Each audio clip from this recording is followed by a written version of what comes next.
Good evening. Hello again. I feel better.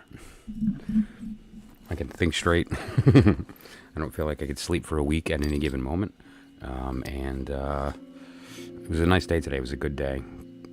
Got a lot of stuff done and bumped into all kinds of fun stuff today. And so I spent the whole day making notes, writing down notes, because I had kind of thought about what I wanted to talk about and what should we do. And then I had a basic skeleton, right? A plan of what I was going to discuss. And then, of course, that all went out the window because a couple of things came up as I was researching a few things.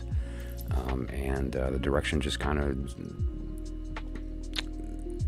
basically grew legs and ran on its own. So what are you going to do? That said, though, I have a couple of really interesting things we're going to be talking about. As I've mentioned many times here on the channel, there's a lot of different bodies of knowledge that seem to share the same story, right? And that idea is one that I like to explore as much as possible, because everybody has their own vocabulary, right? There's their own religion or philosophy or their own system that they follow or that they're comfortable with, or even just a language that they may be comfortable with. Like, mainstream, it seems like everybody has a basic understanding of astrology, right? Or tarot is becoming much more of a mainstream tool, and so we're finding that we can use the language of tarot to speak some of these higher concepts. So I was just kind of going through a couple of the books today, and I like to do a random meditation, which we're also going to be doing with cards as well. But I bumped into a number of different circumstances today that were just so great. Some stuff from the I Ching, some stuff from the Baha'i, right? That's a religion we haven't heard the name of in quite a while, right? The Baha'i. Splendor of God, great book, and specifically talks about oneness. I'm going to be reading a paragraph from the chapter related to oneness. Great paragraph. You're going to love that. The Hangikiggang.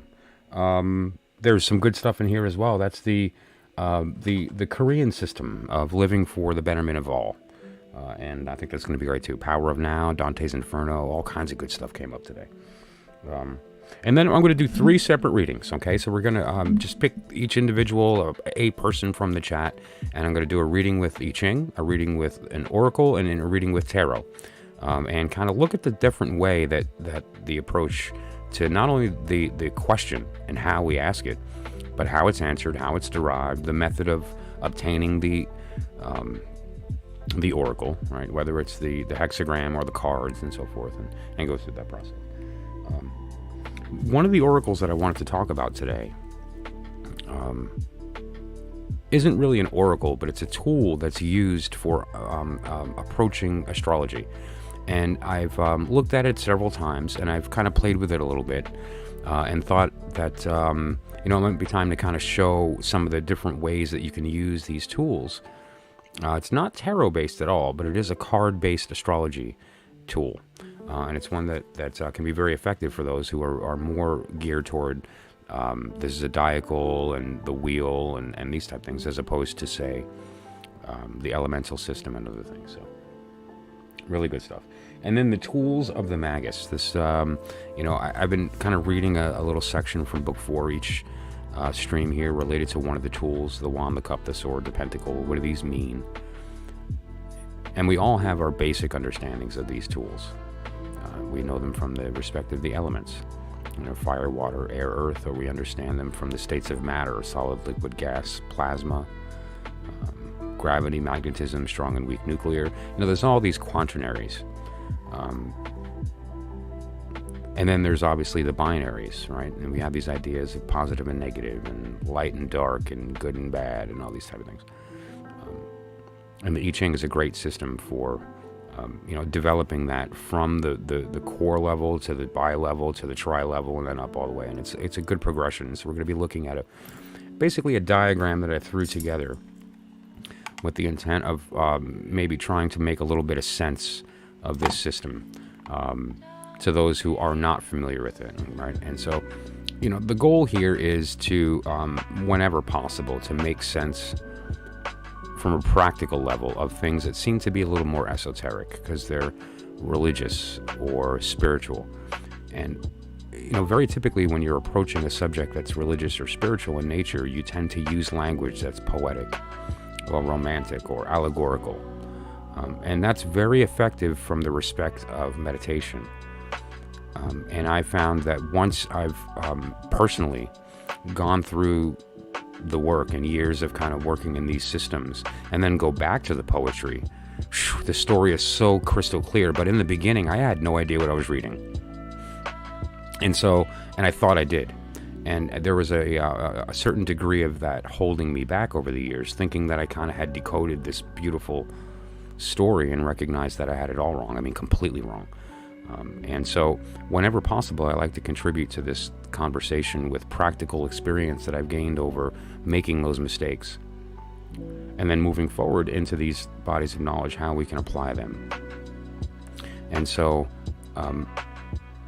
as we go through that process, we'll be pulling out different tools, different systems, and different ways to kind of look at how can we contribute to this conversation in a practical way. And so that's what we're going to be touching on today as well. And then a random, because why not, a random page. I just took a bookmark and stuck it in Morals and Dogma. Let's see what Albert Pike has to say to us tonight, right? And so that said, I thought a good place to begin would be with the I Ching. It's a subject I'm going to be touching on more and more as time progresses here on the channel because it's such an important component of the system of polarity, of gender, of bestowal and reception, right? Inhalation and exhalation. We've heard many times that God spoke the universe into existence, right? That was the exhale. And the inhale was the universe expanding. But those two things took place at the same time. I've mentioned before that the planets came first, then space. And it's a little hard to wrap your head around, but look at it this way. When you blow up a balloon, does the balloon grow before the air comes in anticipation of being filled with air? Of course not. It grows with the air. And so that's the idea, right? And so basically when you became self-aware and decided to manifest physically so you can experience the totality of human probability in all of its glory, you spoke existence into reality. And when you spoke, you also heard at the same moment. And that hearing, that listening, was space being born, the opposite of the Big Bang. The Big Bang was the word being spoken. The thing that the bang expanded into is what we're talking about here. And the important thing to remember is that there's no distinction between those two things. You deciding that you wanted to descend so that you can experience life, that you could be life, and the life itself are the same thing. Don't ever forget that. And so let's begin. I'm going to start with the I Ching today.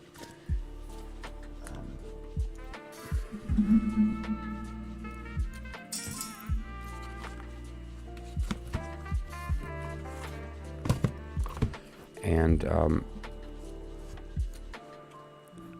keep in mind whenever I go over this type of thing that the goal here is to plant seeds in your soul. And we can't do that as a mental activity. These live streams are kept up, so we can go back to them and look at them another time as well. So what we can do today is to just listen, be in a state of reception, and specifically use your heart as the organ that you're hearing with. Obviously, you're going to hear the sound, but even though you're listening to my voice, you can still see light in your eyes. You're just choosing to ignore it. So you're going to hear the sound, and that's fine, but feel what I'm saying. And let's just practice that for a moment. Okay, so right now I want you to pay attention to my voice alone. Just pay attention to my voice and listen to the words and the sound and the tone, the pattern of the speech. And now I want you to switch your perception to your ears. the actual physical ear itself. Instead of hearing the words I'm saying, feel the sensation of your ears. Are they warm or hot? Are they tingling or are they kind of dull? And now if your eyes happen to have been closed like mine, open them up and just take a look around. If you want, look at the screen right now and look at this phone number right here in the purple and how it's different than the darker areas down here and up here. And just look at that purple for a moment. And just sort of take it in. Now I want you to switch your perception to your eyes. Still take in the light of the purple and the numbers, but I want you to pay attention to the physical sensation in your eyes. Are they kind of throbby? Is there pressure? Is there no pressure? Are they heavy because you're tired? Or are they wide awake? But pay attention to what that feeling is. Don't worry about what you're seeing, but how you're feeling. Missy, how's it going? Thanks for stopping in. I'm glad everybody's here. So, you see the difference? First we heard, and then we paid attention to the thing we were hearing with. Then we saw, and then we paid attention with the thing we were seeing with.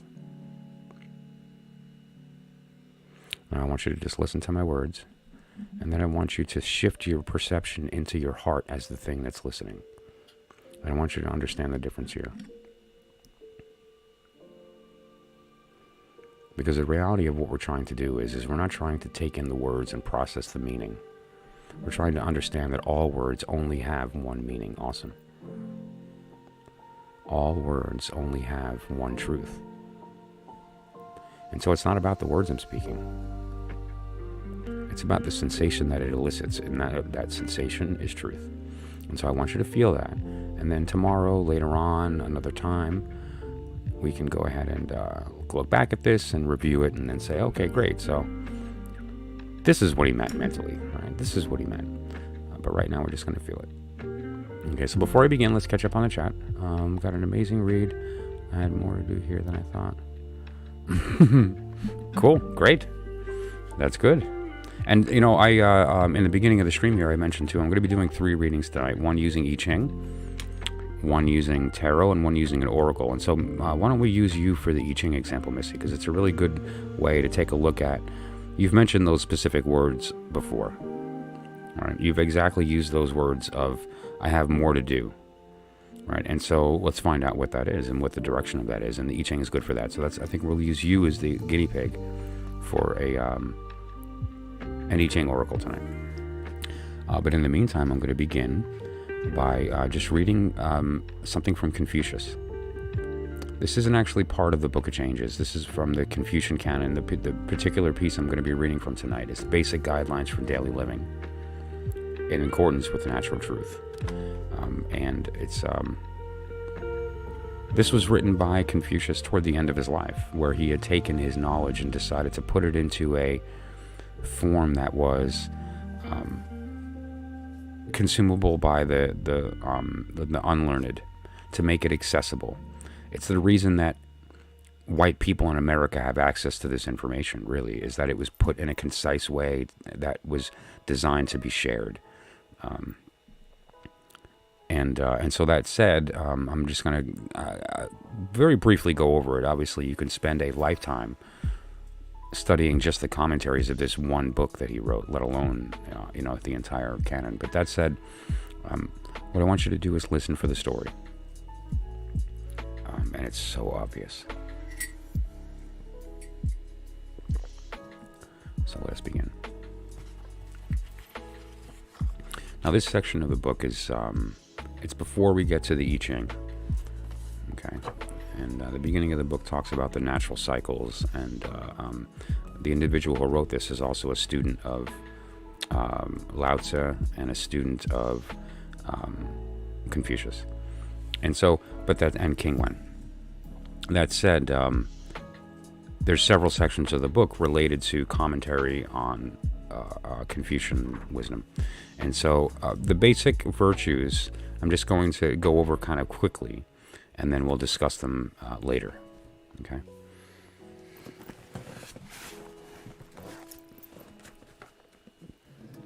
This is the first part of the book. It's called The Great Learning. for everyone. Let's put it up on the screen so you can actually see the words. There you go. The great way of developing one's personality is this: to understand that one's virtue comes from nature, to renew one's virtuous being from time to time, and to settle one's mind on perfectly attainable virtue. Right? It's always good to set goals that you know you can succeed at. Knowing where and how to settle the mind, one will be calm. Having attained calmness, one will be undisturbed. Having attained an undisturbed mind, one will have peace. Having attained peace, one mind will respond correctly to all situations. One who responds correctly to all situations will find the way. And now the interesting thing here that we're talking about is this idea that, we'll start from the top. Knowing where and how to settle the mind, one can be calm. Knowing where and how to settle the mind. That's actually almost a truth in secret statement, which there's plenty of truth in secret when it comes to the Eastern philosophy, right? Knowing where and how to settle the mind, one will be calm. So where and how? Anywhere you want, and by simply realizing the truth. Right? The reality is how to settle the mind is very simple. Recognize that you have no mind. You are mind. And the only thing that exists is the thing we are literally putting our attention to at the moment. And so recognize that truth and put your attention on you. The real you. The you that is before the words. The you that spoke the one word. That got separated, and we all look at the pieces and think that they're all separate, but it's really just a different syllable of the same word. Having attained calmness, one will be undisturbed. It's the end of sorrow. You know, when you recognize who you really are, and that we are the world that we observe, there is no expectation because we're already in the middle of doing it. It's already happening, and we know how the story ends because we have already lived it. We wrote the story. And so there is no expectation. There is no disappointment. There is no anxiety. Because what is anxiety? But fear of a loss of expectation, or a expectation of harm.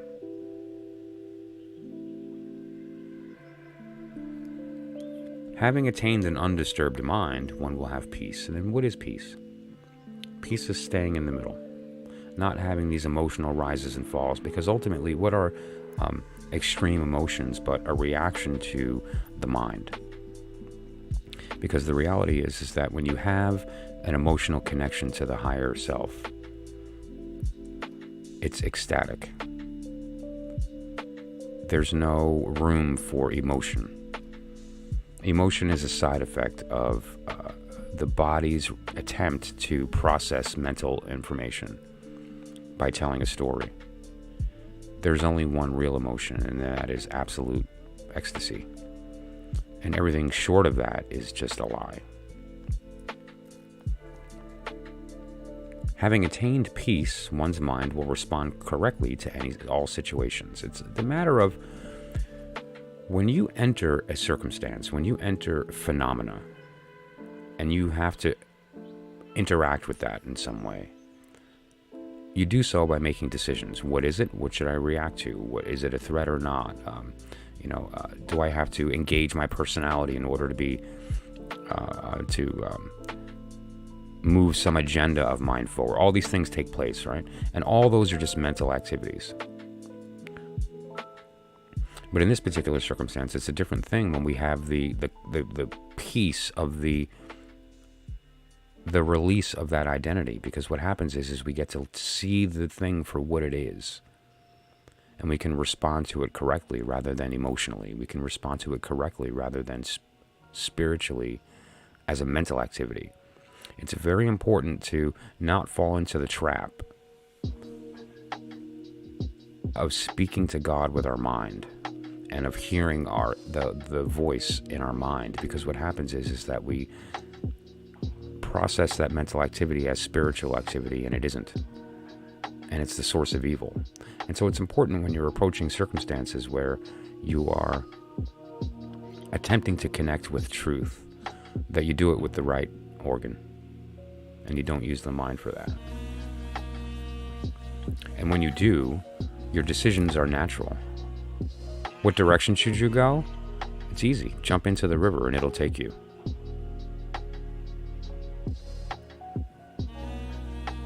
One who responds correctly to all situations will find the way. And now I want to talk about that term, the way. We hear that a lot. It's actually the name of the Tao. The Tao means the way. And so Taoism means wayism. I just love that. What is the way? The way is a way of being. The way is, it's not just a direction, because it is kind of that. But it's also the place you are, which is the place you're going. It's a sign pointing in the direction that you're supposed to go, but it's also pointing to where you are. It's the way of being, the way of thinking, the way of knowing. It's feeling the knowing. It's recognizing that when you're in a state of listening, everything you hear is the sound of your own voice. And it's all you can hear. And that when you think you're speaking, you're not. You're still in a state of listening. That's the way. I'm just going to read the end of this first section, and then we'll move on. And I'm going to keep 2 for the next stream. Everything has roots as its main part and branches as its secondary parts. All matters have a beginning and an end. One who knows what is fundamental will not stray far from the integral way. From ancient times to the present, one who wishes to extend virtue to all people under heaven should first have a well-governed nation. One who wishes to have a well-governed nation should first have a well-organized family. One who wishes to have a well-organized family should first cultivate his personality. One who wishes to cultivate his personality should first regulate his mind. One who wishes to regulate his mind should first be honest with his consciousness. One who wishes to be honest with his consciousness should first attain true knowledge. To attain true knowledge, one should look deeply into all matters. Thus, the essence and balance of life will be reached.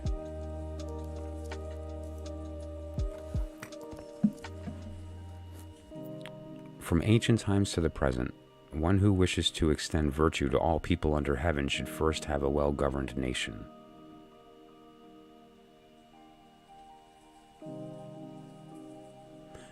Could you imagine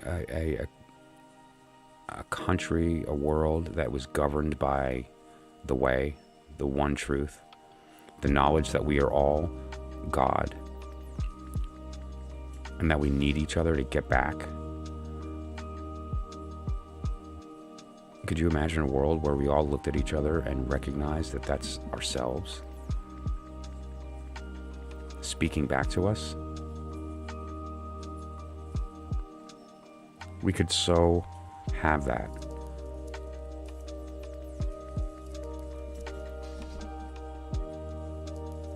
One who wishes to have a well-governed nation should first have a well-organized family. What does well-organized mean? Well-organized means fulfilling your role with honor and without shame.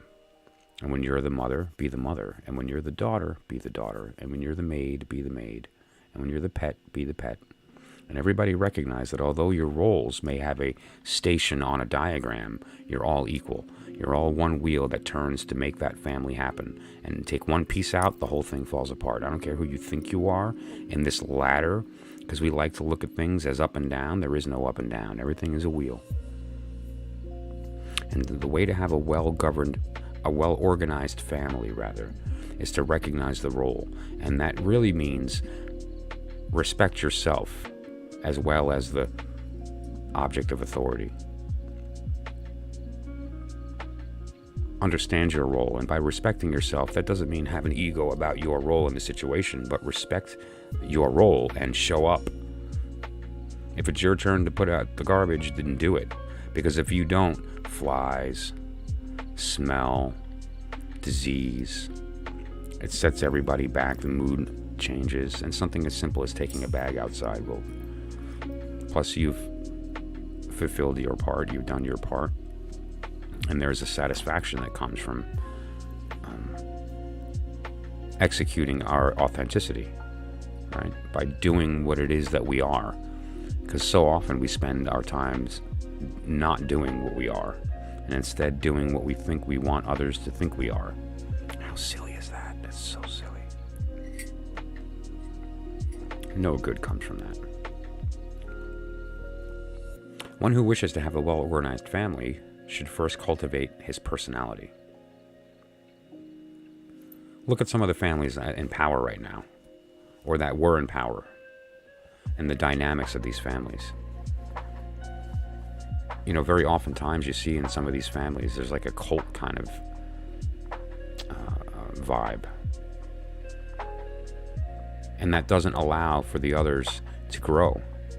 You know, shouldn't our goal be that our children kick our butts in everything that they do? Like, shouldn't we want our children to become greater at everything that we tried to be? And shouldn't we work as hard as we can to make that happen at all costs? And that begins with how we treat our family. And how we treat our family comes from our personality. And where does our personality come from? We've talked about it before on the channel. It's all a lie. Our personality comes from who we're deciding to be in the moment. Right? And that's the important thing to remember here. So when you're in a toxic family or a toxic relationship or a toxic circumstance, consider from your perspective who you're being. The personality that you're projecting on the world to show who you want people to think you are. Because here's the thing, you're not fooling me. Because I know the truth. I have been into the Inner Sanctum. I have spoken to my holy guardian angel. I know the truth. And so I know you're lying, and I know you're pretending, and I know you're pretending not to pretend while you pretend. And don't forget that. And so what does that mean? That means that, wait a minute, that's right. I am pretending. I don't have a personality. The personality I have is what I choose. That's why I die daily. Drop that. Go to sleep and wake up empty, fresh. Clean slate. And start drawing. What am I going to be today? Be virtuous. Be authentic. Be the knowing.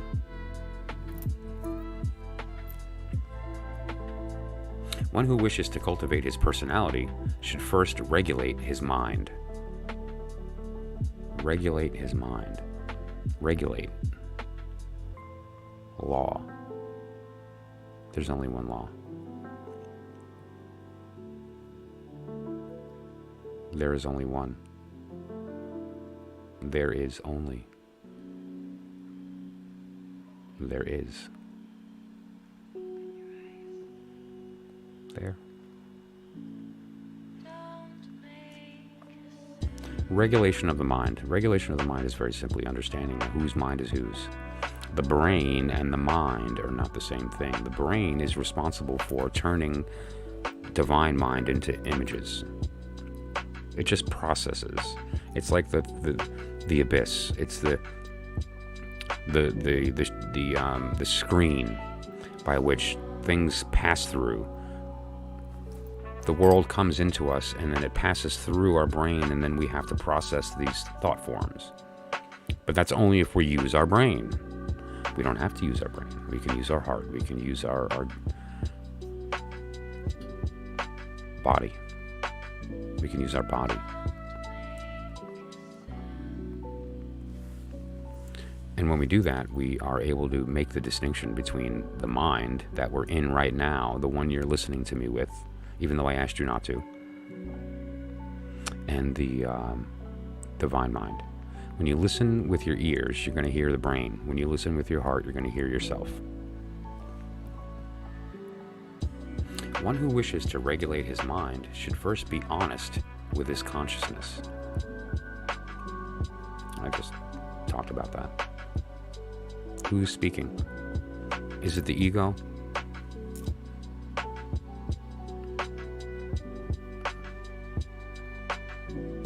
If you're in a state of listening, the only thing you can hear is the sound of your own voice. One who wishes to be honest with his consciousness should first attain true knowledge. There is only one truth. There is only one piece of knowledge. All else is our answers. What's that? A thing? That's an answer. To attain true knowledge, one should look deeply into all matters. That's the truth in secret. To know the truth, everything. I'm going to read that again. To attain true knowledge, one should look deeply into all matters. Thus, the essence and balance of life will be reached. Because let's look at the hyperbole of that statement. Oh, let's look deeply into all matters. Okay, well, how about this little rubber bat that I got for the holiday, right? Let's look deeply into all matters of this bat. It would take me a lifetime, 10 lifetimes. So obviously that's, not looking deeply into all matters, but it is. That is a literal statement because there is only one thing. Well then, okay, well Bree's in a state of listening because she's eating. So she's listening with her ears and she's listening with her mouth. Okay. And so, looking deeply into all matters is really an understanding that there is only one matter to look into.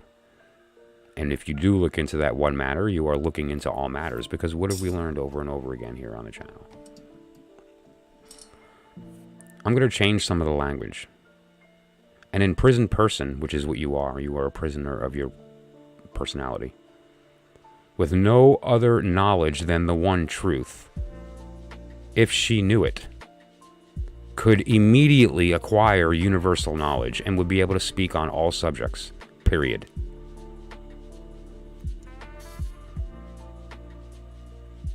I have to write. I'm slowly trying to go through my streams and pull out gems, because I channel my streams. These are channels, right? And so I hear them after the fact, after I listen to them. And so if there's any good gems and anyone wants to help me out to kind of like write them down, then that's great. Or And so at the end of the day here, it comes down to knowing that one truth, and that one truth is really ultimately the only thing that we need to focus on, because once we do that, we have access to correct decisions, right thinking, right acting, right communication, right love, right health and body and thought, because we're just going with the flow, which is what we're doing anyway. We just don't realize it, and so we get in the way. Thus, the essence and balance of life will be reached. The essence of life. Breathe in, breathe out.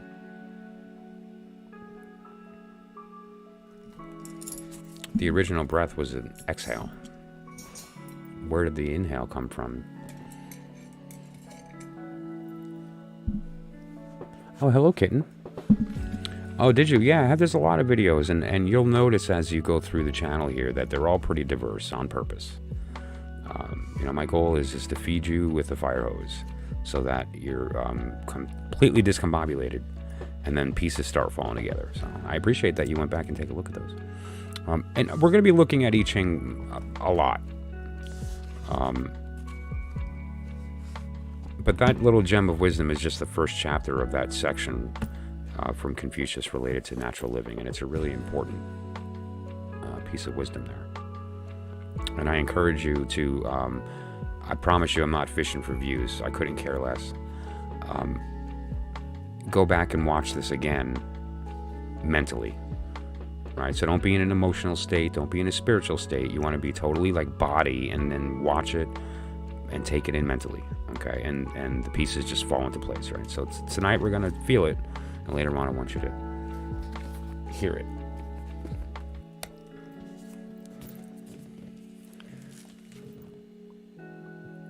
Okay, so I'm just going to pause really quickly and ask if anybody has any questions about that, and then I want to catch up on the chat here.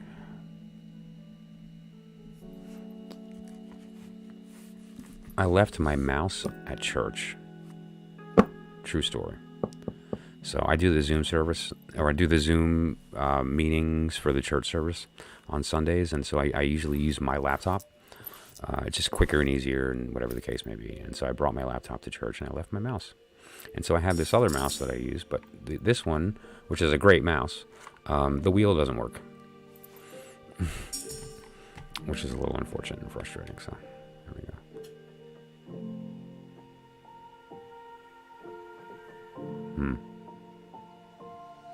Anxiety is hard to conquer. Well, depends on how you're attempting to. The statement, anxiety is hard to conquer, is true. Recognizing that anxiety doesn't exist is a different story.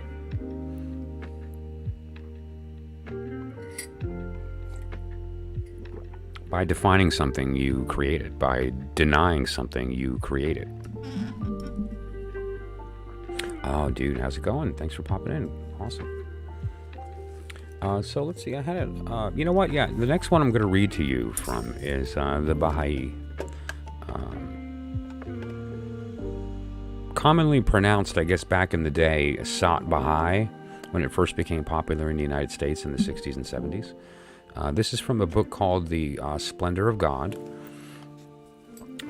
It's a pretty large tome, but this particular section is very small. It's basically a paragraph, and it speaks to oneness. The name of the book is The Splendor of God. I don't have a paper version. I'm reading this from sacredtext.com. If you haven't been to that website, please do. It's called Of Oneness. My eternity is my creation. I have created it for thee. My oneness is my design.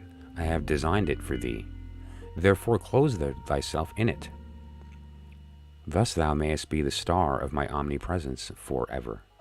Alas, that 100,000 ideal languages are spoken by one tongue, and that 100,000 hidden meanings are unfolded in one melody, and there is no ear to hearken, nor any heart to perceive a single letter.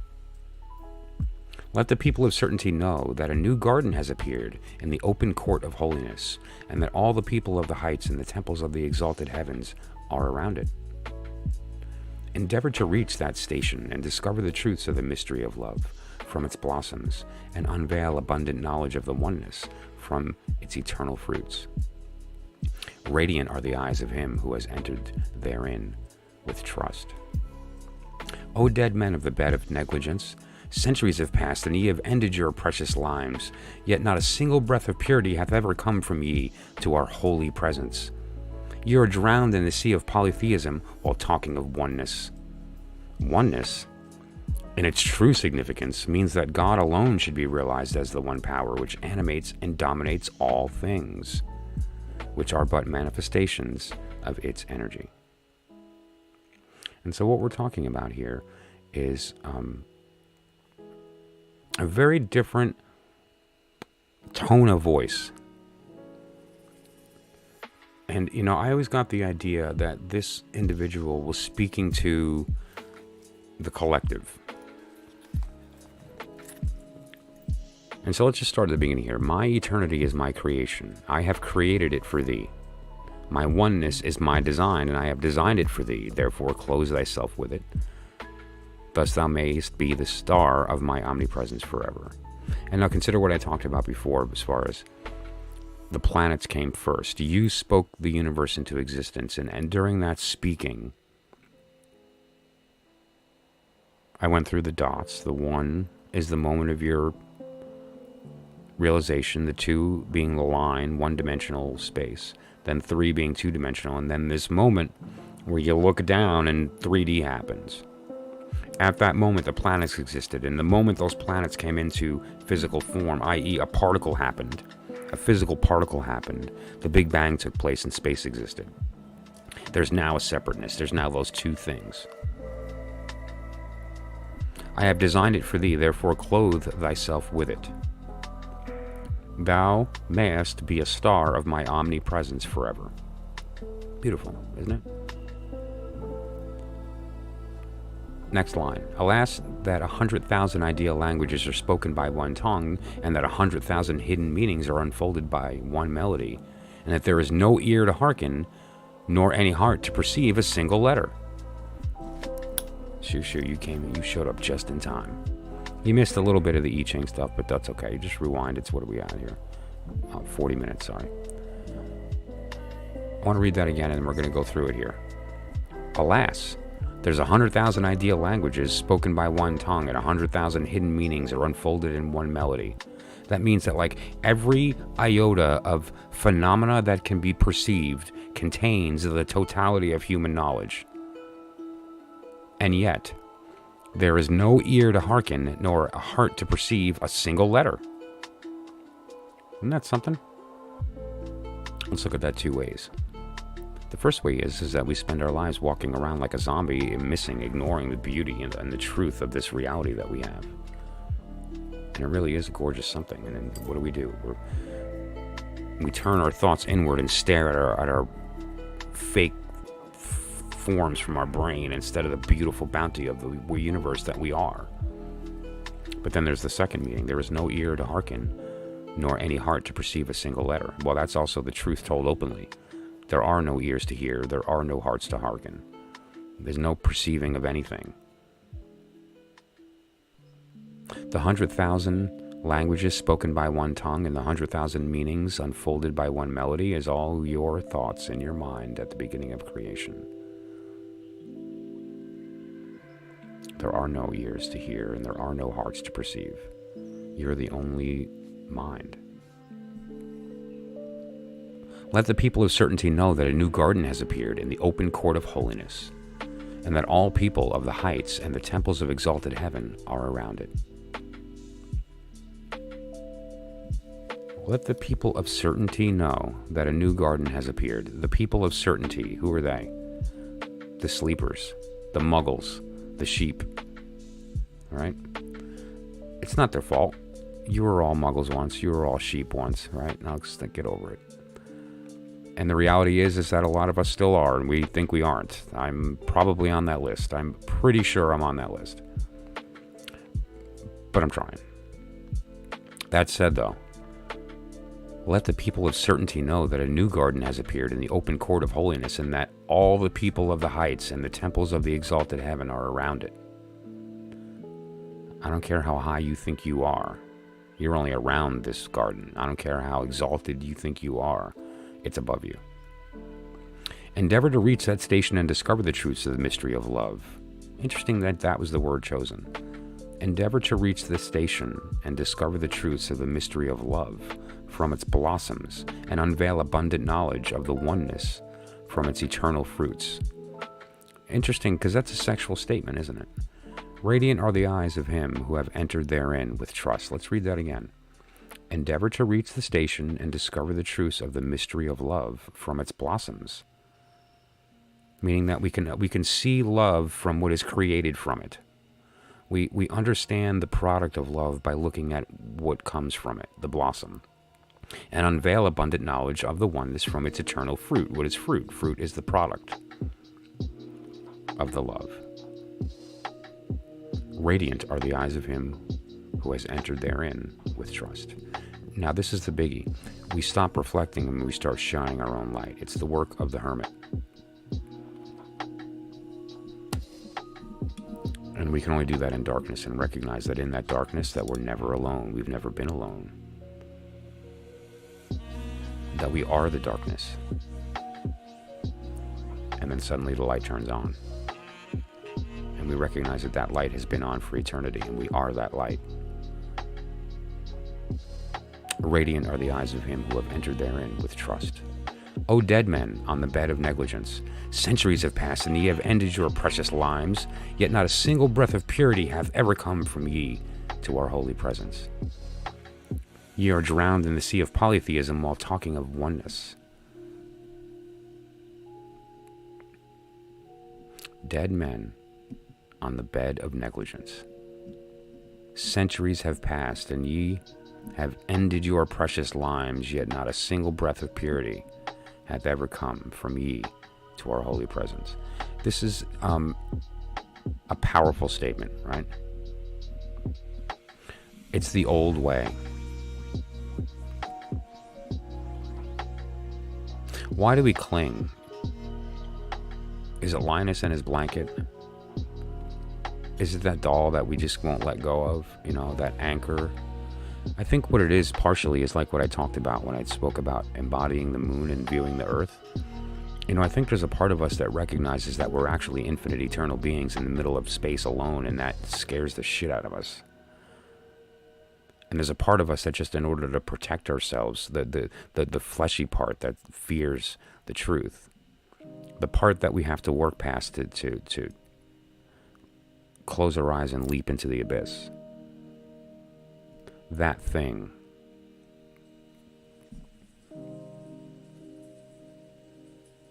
That's the thing that we have to contend with. And, you know, the old way is the thing that we anchor.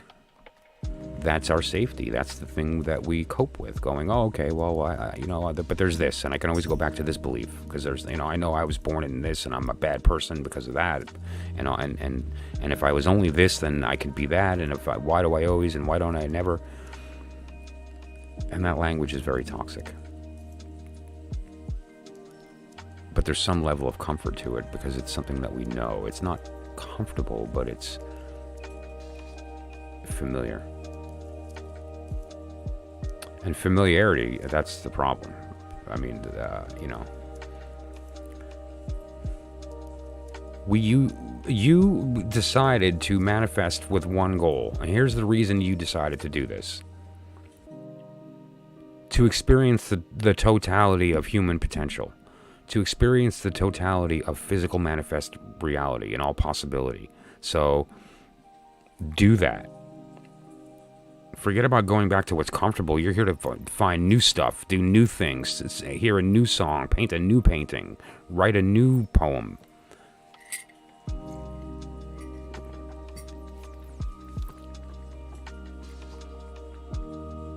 You like potatoes? Good. There's 1,700 ways to make a potato. And you know what? You should try every single one of them. And then when you're in that moment and you're trying the potatoes and you're eating them, don't miss a single iota of that experience. Powerful stuff.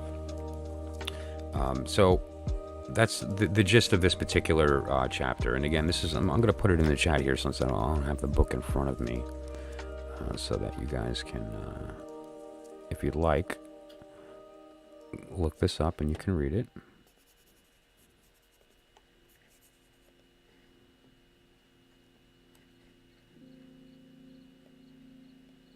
And then let me get a link to that page.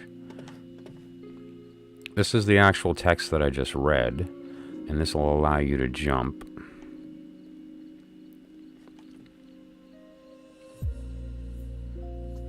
Okay.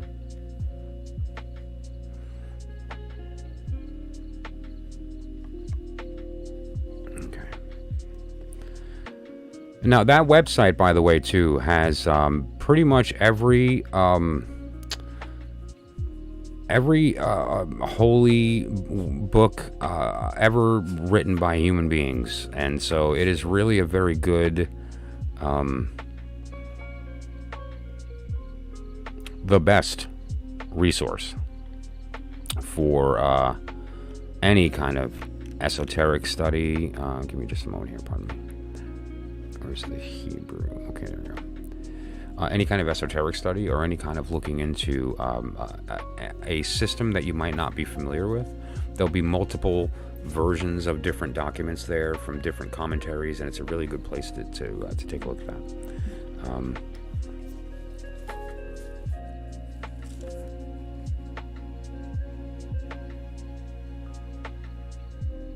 Okay. We're also going to be, when it comes to Baha'i, there's the 7 valleys. And I just want to point out to people who are, aren't familiar or maybe forgot, the Tree of Life. If you look underneath the supernal triad on the top there, right, there's 7 Sephirot underneath that. Ignoring that middle one on the top there, dot, that's the fake Sephirot. The one that's near the throat chakra. And it's funny too, because what that's really implying is the idea that, like, we keep trying to speak unspeakable things.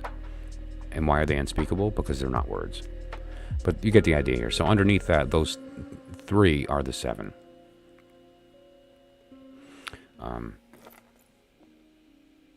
And so the 7 valleys will be interesting, and I'm going to be going through that as well here on the channel.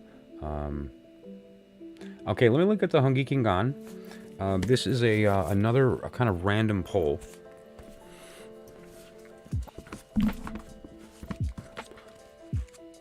And again, just to clarify what we're talking about in this idea, it's the idea of your way of being focused on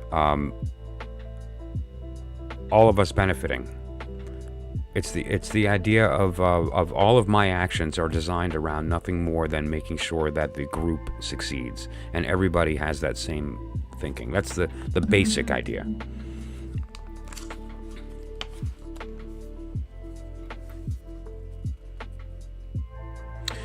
In terms of their fundamental nature, the ordinary person and the great sage are not different. They are, of course, differences between people. Some have greater talent and are purer in heart than others, yet if one sincerely tries to do away with one's old habits and recover one's true human nature, the result will be an infinite number of good deeds. Therefore, why should an ordinary person not aspire to be a sage?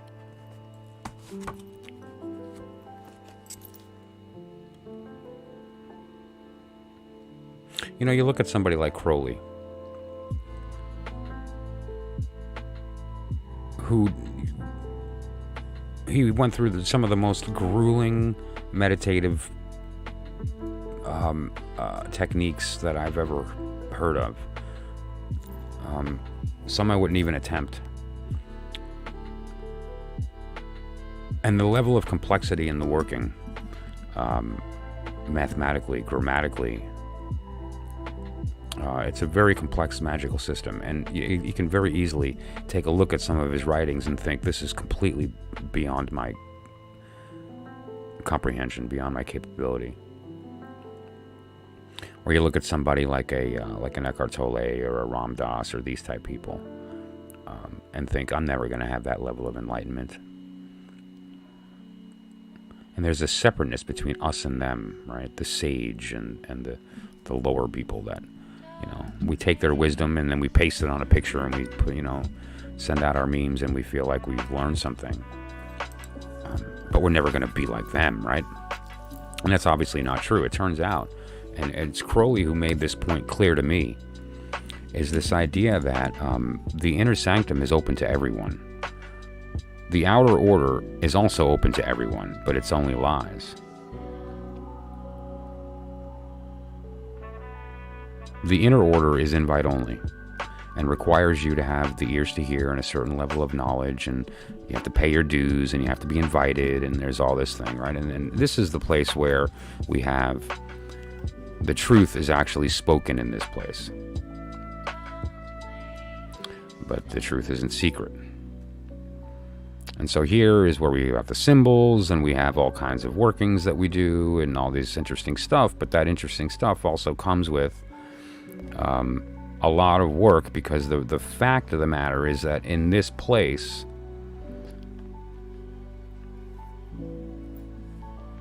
it's kind of hidden in the words. It's hidden in the fact that the people around you pretend that they know and they're keeping it from you, hoping that you're going to tell the secret because they can't figure it out. How many people have been a member of an organization and felt like that's what was going on? Right? And so, There's a lot of good things that can come from group work. Intelligent discourse, practical experience in doing the working, greater understanding by having different perspectives tell the same story through, there's so many reasons it's a good thing. And so don't get me wrong, I am a big fan of the proper application of group working. But that, the inner order can be a little much for people if they don't really know why they're even there. I can attest to that with respect to Freemasonry. I mean, I went through the entire process all the way up through initiation without having any idea what I was doing. I spoke an oath. I did what I was told. I showed up wearing what I was told to wear, and I said the words I was told to say, and I paid the dues I was told to pay, and all these things. Had no idea what I was joining. How could you? So you can read a couple of books and talk to some people, but even if they're actually active in these organizations, they're not going to give you the full story. It's all truth and secret. But the beautiful magic is the one truth. The way into the inner sanctum is open to everyone. You don't need to be a member. You don't need to have a certain level of education or a doctrine. There are no dues to pay.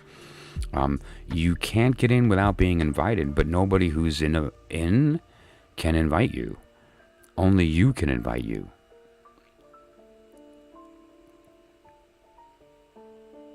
And so you can look at a Crowley or an Eliphas Levi or an Einstein and say, well, not me.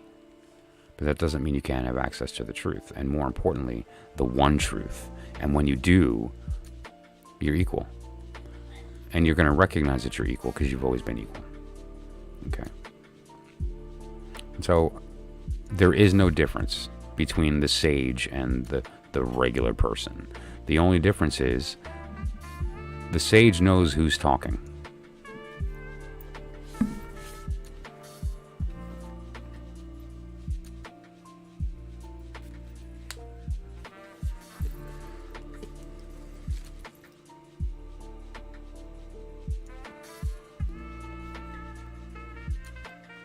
Okay.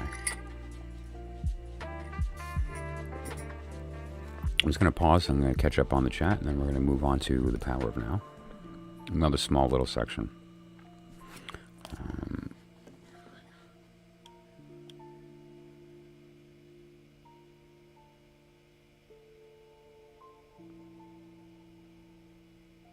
Yeah. Okay, let's scroll up a little bit further here. Let's start with okay, Splendor. I'm enjoying my animal from In-N-Out Burger. Awesome. We don't have In-N-Out in New York. I have no idea what an In-N-Out Burger tastes like. Although I will say, Five Guys. Do you guys have Five Guys out west? Five Guys is so good. If you haven't had a Five Guys hamburger, man. No problem, Missy.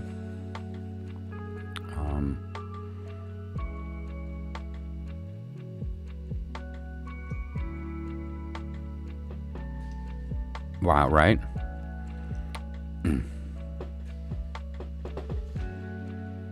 Yes, we each contribute unknowingly and knowingly. Well, no, that's the point. Well, you contribute knowingly in the way that, okay, here's this thing I want to communicate, and I want to spread amongst the group, and you'll speak the words that you meant to, but you have no control over what's actually heard. And that's like, I forget the name. There's a troll who comes in here occasionally with a different name. I love this person. I hope they pop in one day.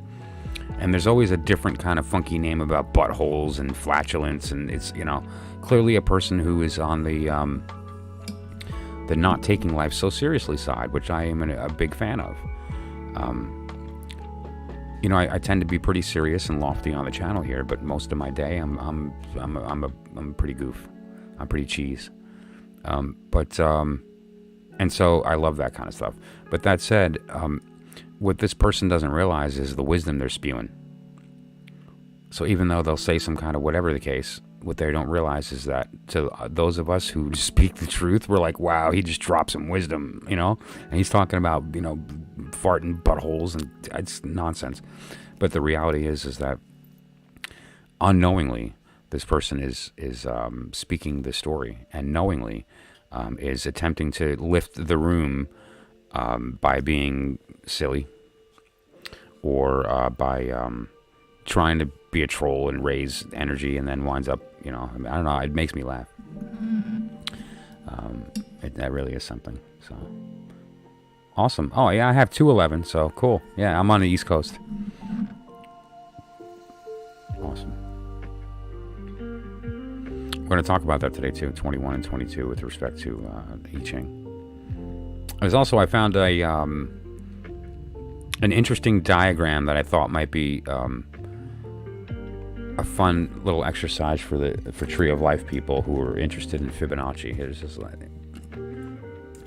This is a diagram from the Robert Wang Tarot, which is the Golden Dawn. This is one of his cards that he puts in, as a diagram.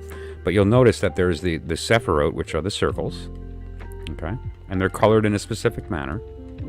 And then there's the lines in between, the paths, which are the major arcana. The small cards are the Sephiroth, and the majors are the lines, the connecting in between, okay? Now notice the numbering system here. And let's just, those who are familiar with Fibonacci, just follow me. 1, 2, 3, 5, 8, 13, right? 7, 4, and 2 is 13. And then 21. So that's 10 plus 9 is 19. 21. That 6 is the star. That star is the sun, right? And so it winds up, 19. Or if we know, because we remember on that 9 equals 0, we can ignore that. So that's going to be an 8. Isn't that beautiful? So one more time. 1, 2, 3, 5, 8, 13, 21. And that sun, which is basically the actual planet, the star, the sun, and then the planets that surround it. Here's Saturn, all hidden. And then this other stuff here. But then, so I just thought that was neat that it can line up on basically a Fibonacci, and then it lands on the 10 if you follow the Fibonacci spiral. 1, 2, 3, 5, 8, 13, 21, and it lands you on the 10. This is cute. It's kind of like a meditative exercise that I thought was interesting.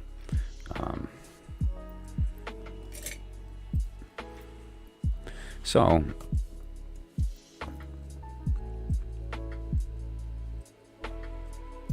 it's a great book. I like practicing Power of Now because it's a smaller version, right? And it's sort of like the gems.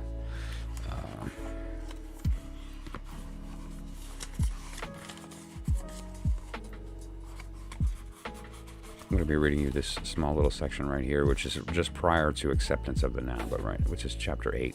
So I'm just going to read you this small section right here.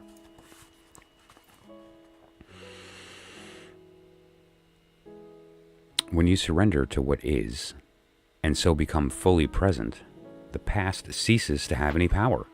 The realm of being, which had been obscured by the mind, then opens up.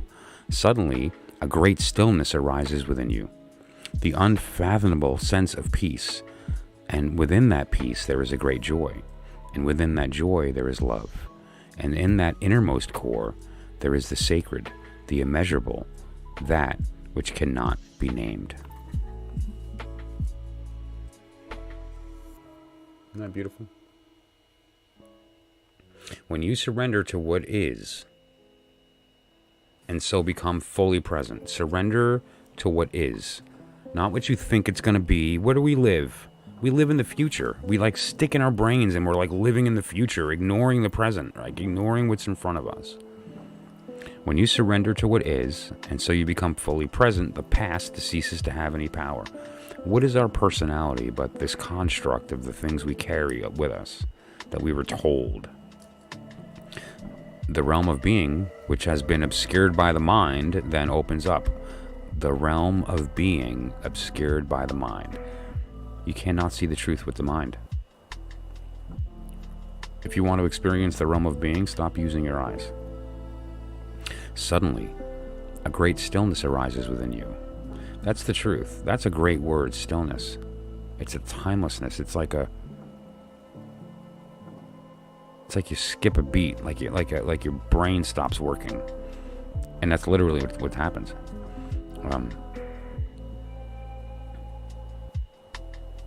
Unfathomable sense of peace, and within that peace there is great joy, and within that joy there is love, and in the innermost core there is a sacred immeasurable, that which cannot be named. And what is that thing that cannot be named? Common Sense by Thomas Paine. Cool. Okay. Yeah, I haven't read that one in a while, like 30 years. That's one I should probably pick up and reread, right? That which cannot be named. Why can't it be named?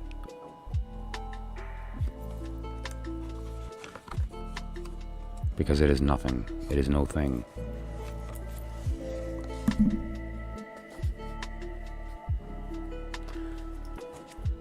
Okay, I think that was the last one before.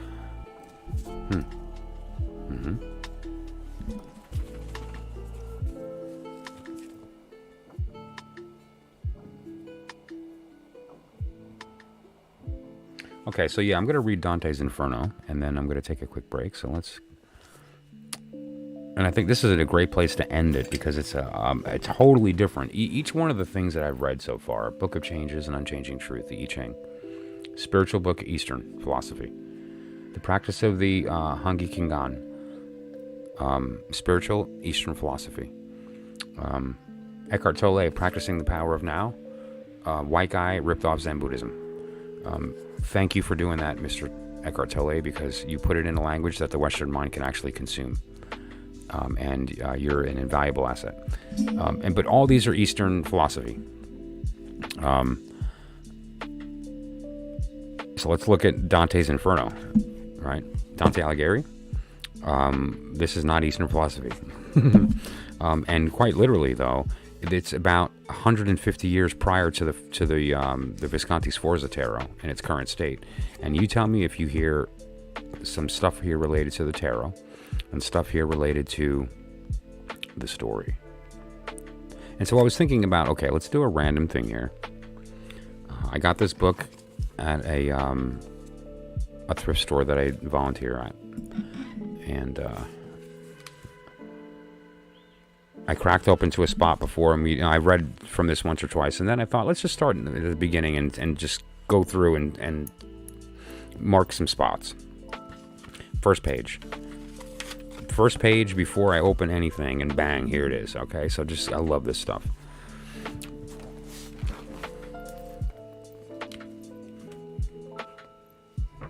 Right there, right? It's not even the cover page yet. Okay, the publishers, which are Barnes & Noble Classic. So it's like a reprint. It's a Barnes & Noble reprint, okay? And so the Barnes & Noble decided to put a couple of quotes from each chapter, just like one line from each chapter in the front. And I thought, oh, how great is that? And so I started reading them. And then it just got cooler and cooler and cooler. So let's just talk about that for a second. From the pages of the Inferno. Canto 1, lines 1 through 3, page 3. Midway upon the journey of our life, I found myself within a forest dark, for the straightforward pathway had been lost. And a fair, saintly lady called to me in such wise, I besought her to command me. Her eyes were shining brighter than the star.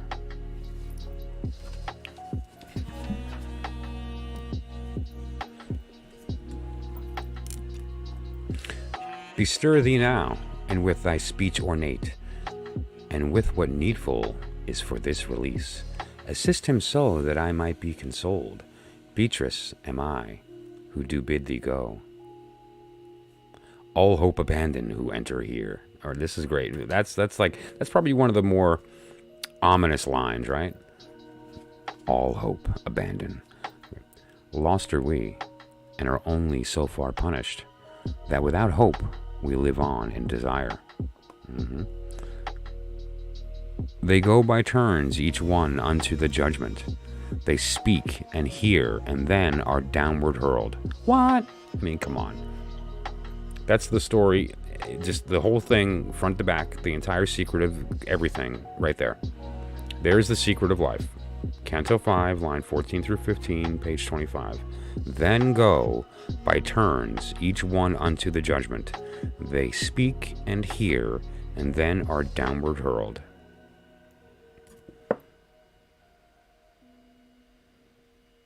Great stuff.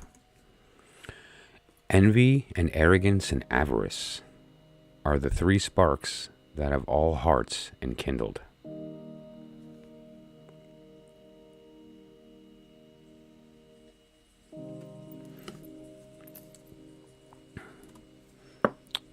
It's better to wash clean the heart with divine mind.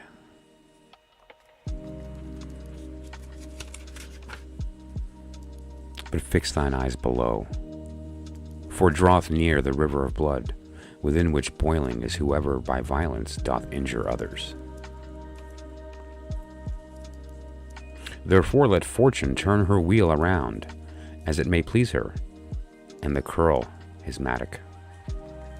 Behold the monster with the pointed tail, whose cleaves the hills and breaketh walls and weapons. Behold him who infecteth all the world.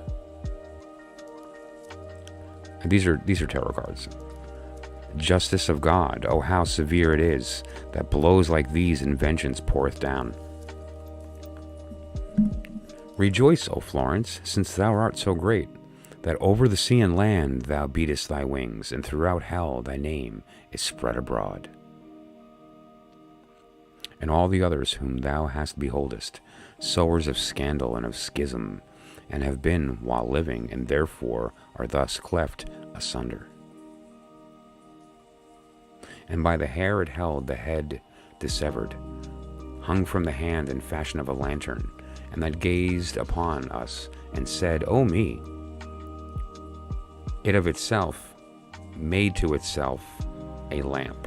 Now I'm going to read that one again. This is the Queen of Sword. And let me get the card. And I want to be clear here. This was written in 13th century. Okay. The first tarot deck that we have is several years before Visconti Sforza, and Visconti Sforza is the oldest that we have the most complete version of. It's not the oldest, but the oldest that we have a complete version of, which is like the early to mid 1400s. Crowley's Thoth wasn't developed until much, much later, and wasn't actually widely available until the early 60s. And so let me grab the Queen of Sword.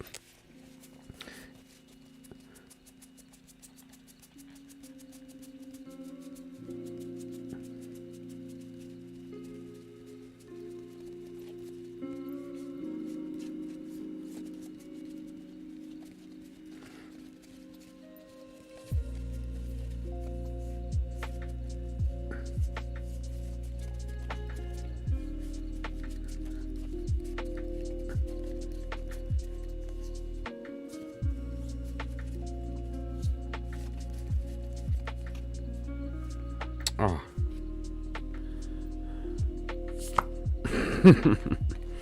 Son of a gun.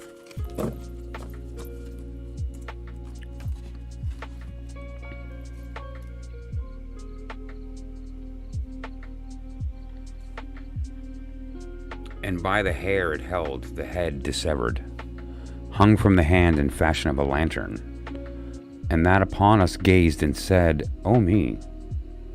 Into itself made to itself a lamp.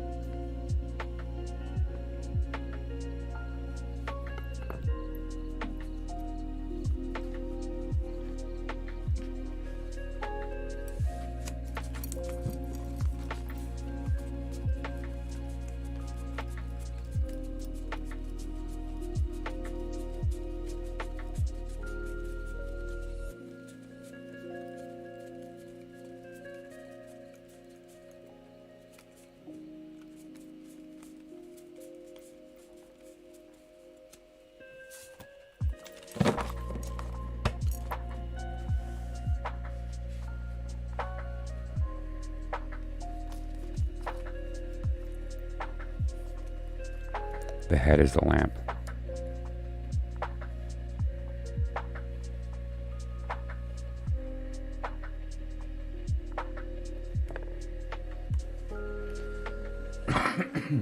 The lamp is the sun. You are the sun. Then I beheld 1,000 faces, made purple with cold, whence over me came a shudder, and evermore will come at frozen ponds. Beautiful. So you get the idea. Behold 1,000 faces, made purple with cold.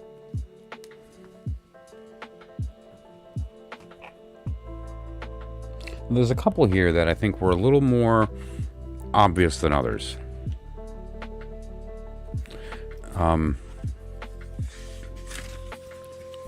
I can't get enough of this. They go by turns, each one unto the judgment. They speak and hear, and then are downward hurled. I've mentioned that over and over again, right? With respect to the Kabbalistic system of the idea of the descent, and that things, when they pass through the abyss, get turned. That's the reason that we have divine mind in the heart as the divine order. Beautiful story. I mean, just gorgeous the way that's listed. I don't even know why I had this in here. It was the first page.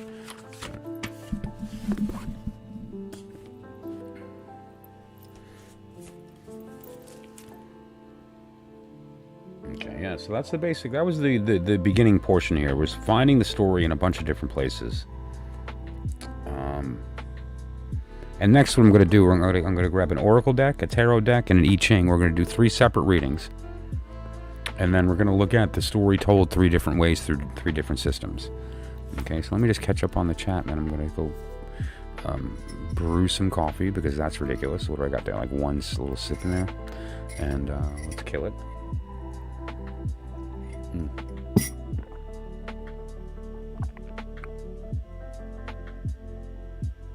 How can you help them, though? It's sad.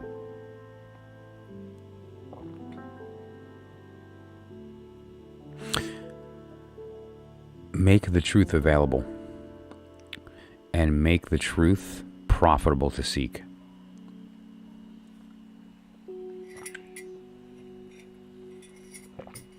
That's how you help. I talked about it in, it might have been The End of Suffering, when I spoke about several individuals that I've had the pleasure of witnessing turn around by recognizing the truth. And when they come to that one truth, they recognize the thing that they have been filling themselves with is not necessary. And it's a beautiful thing to watch people come to the conclusion of. Because when they do, they're released of a lot of that suffering. But first is the dependency. And that comes from the idea of well, it's a little more complicated than that, but it basically comes to the idea of knowing who we are. And knowing who it is that is seeking. So that we can better understand the things that we should be filling our soul with. And ultimately, more important than that, is understanding the source of desire. The difference between love, which is the only thing we actually desire, and lust, which is the thing that we typically mistake. And trying to find that middle isn't always easy. So, but that's the short answer to that. But that's one of the major subjects that we talk about on the channel here, is the idea of understanding who we are, and hopefully through that work, being able to alleviate suffering as much as we can, at all costs. Wake up as many as we can for as long as we can.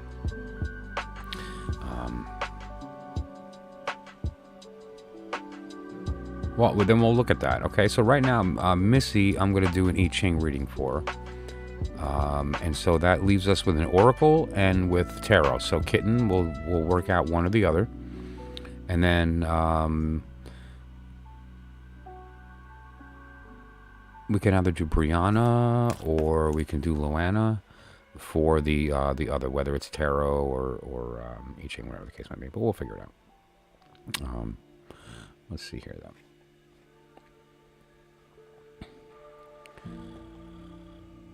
Okay, so let me just make that coffee. I'll be back in a minute, and then we'll go through the couple of decks, or an oracle, a tarot, and the I Ching. We'll do 3 readings, and then we'll go from there. All right.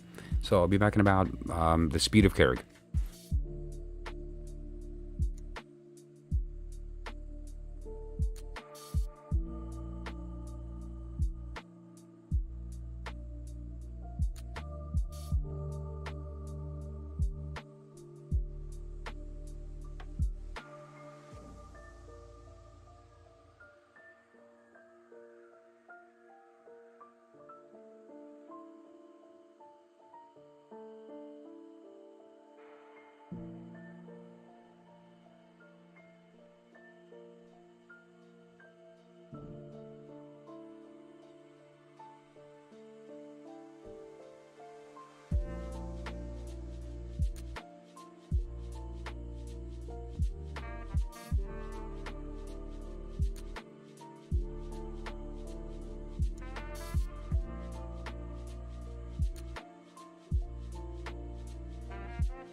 Why, yes, I do.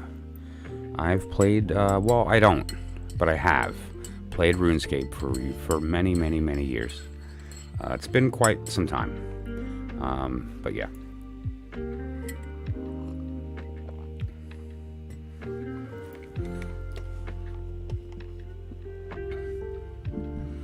Yeah, and it's sort of like a short phrase, right?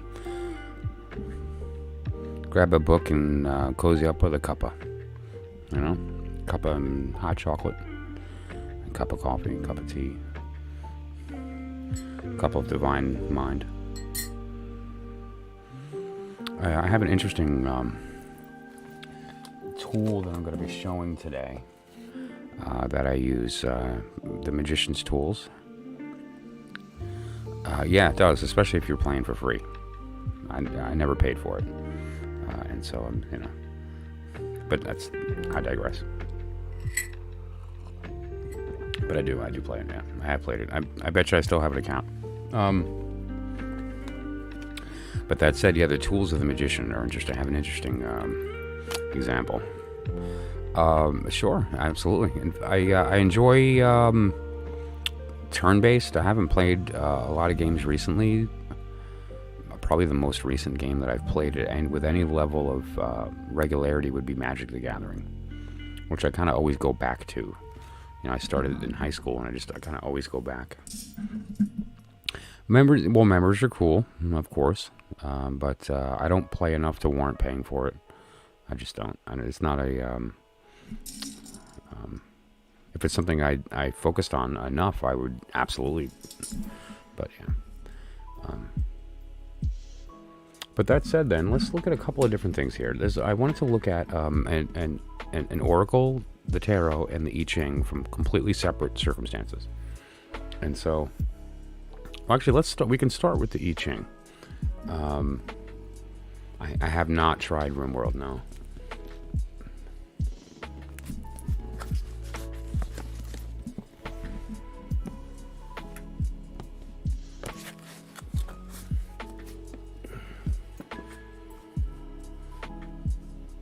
Yeah, I'm kind of old school when it comes to gaming. You know what I go back to a lot? Twilight Princess. If I'll admit it. I'm a Zelda geek. And when I do decide that I'm going to go play a video game, it's immersive, and I love the storyline, I love the music, I love everything about that game. It's the best Zelda game ever made. Fight me. But, yeah. So, Missy, if you're here.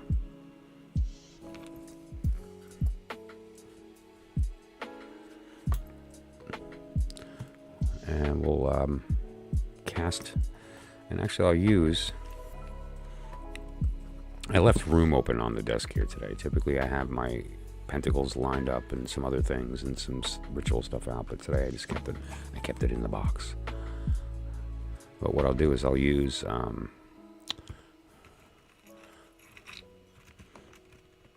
the Solomonic. Why not?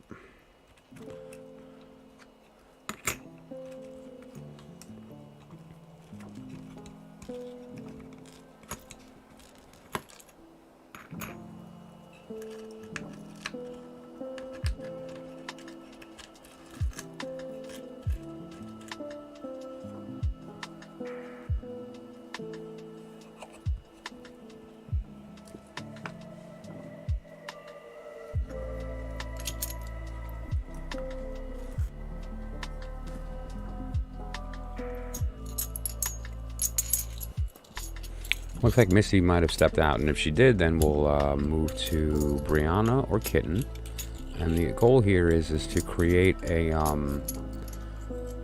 3 separate readings with 3 different systems. So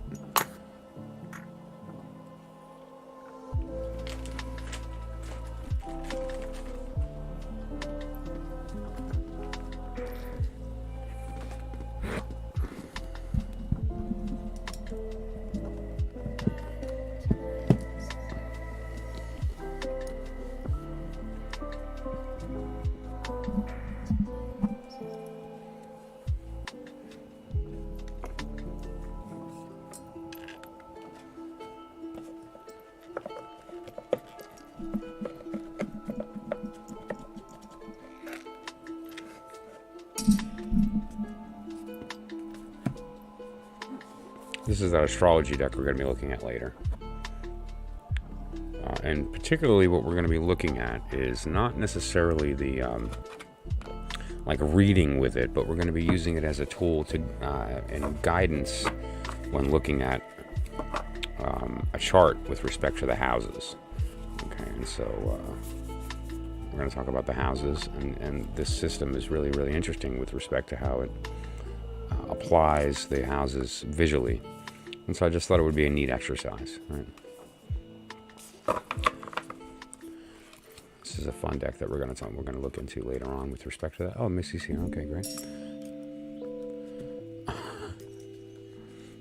Well, you have to at least tell us what you ate. So this is going to be the oracle that I'm going to use tonight.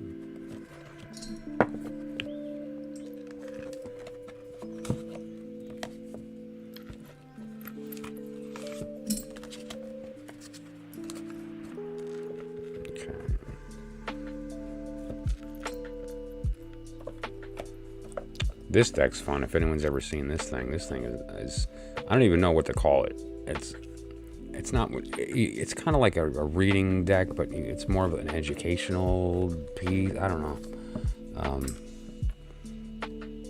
Very interesting deck of cards. It's this card here as an example. It shows Mark chapter 7 through 12, but then it also shows the King of Pentacle. So you can read it as a King of Pentacle, or you can read it with respect to the Mark chapters 7 through 12, which talk about a very specific alchemical secret. Great deck. The Chemical Wedding. This is the Queen of Wand, and so forth. The Agla. If you ever wanted to know what Agla meant, I mean, there it is. Have fun decoding that. But you get the idea, so a lot of fun. Success realized. One day we'll go through this deck. It's pretty heavy stuff, but fun conversation. And the person who developed it is a very, very experienced magician. Okay. So let's start with the Oracle. And then the I Ching we won't need this box for, so I'll put it aside for now.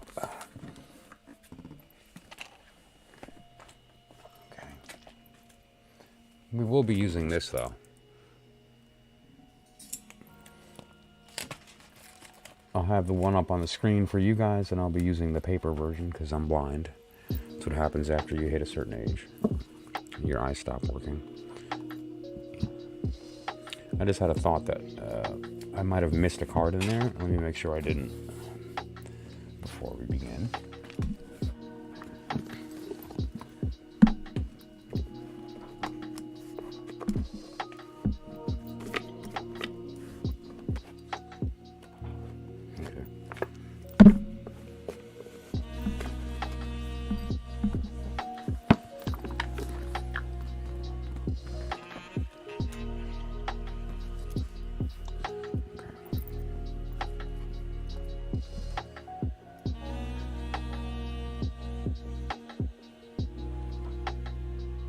That's Zelda rap. Okay. I'll do it.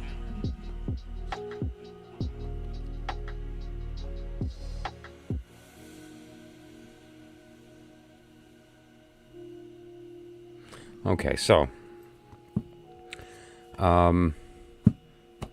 so far we have Missy, which we're going to do the I Ching with, and we have Kitten, which we're going to do the Oracle with. So if anyone would be interested in a tarot reading, let me know, and we'll do the reading third. Okay, so right now we're just going to do a quick Oracle reading. This is for Kitten, and the purpose of this is to basically explore the different methods of divination with the intent of seeing how the different modes all tell the same story, and that we can actually use all three to come to the one truth. Okay, so Kitten had mentioned something here. Let's take a look.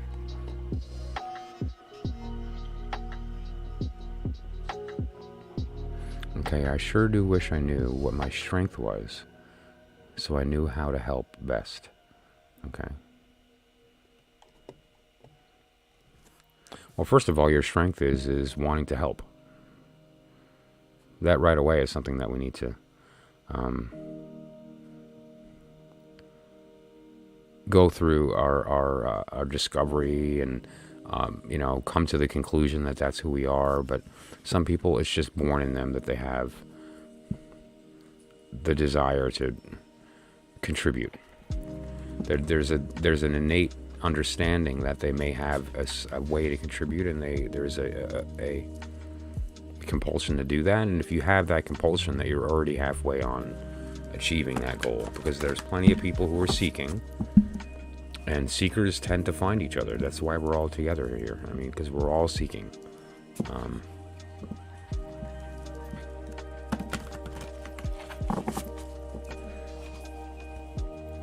And really the answer is to find who you really are, and then the questions disappear, because all questions lead to are answers, and all answers lead to are more questions.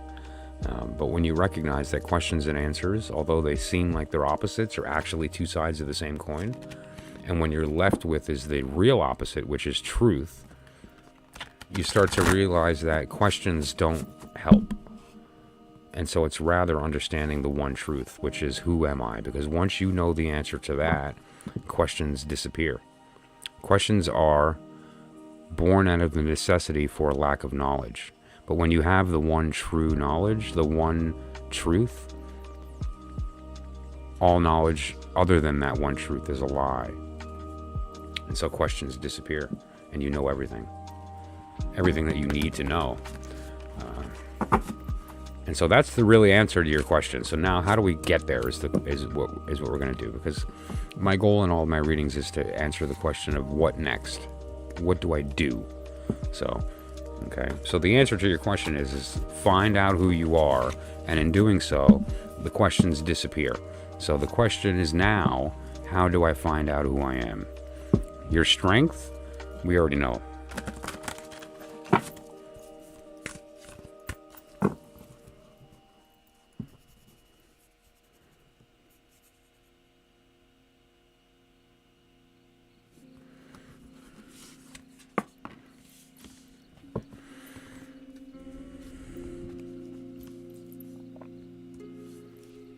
Will-o'-the-wisp. Treasures hidden in the shadows.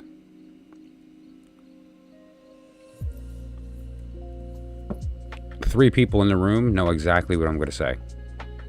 Just to be clear, treasures hidden in the shadows.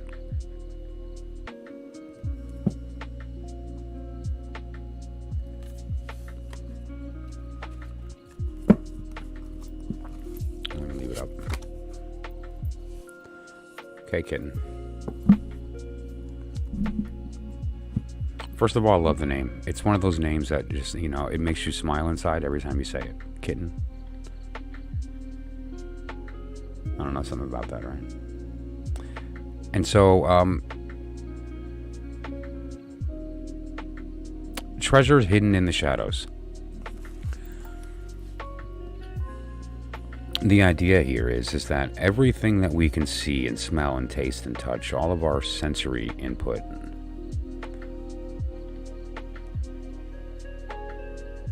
is just our brain's way of trying to make sense of a world that's infinite, that's being squeezed through these tiny little holes called the senses, right? So sight, sound, smell, taste, all these things come to us, thought. And we tend to accidentally identify with that. And we think that that's who we are.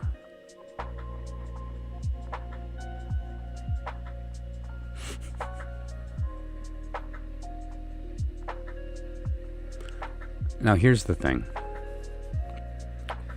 It's very difficult to see the truth of who we are in the light, because the light shows us everything.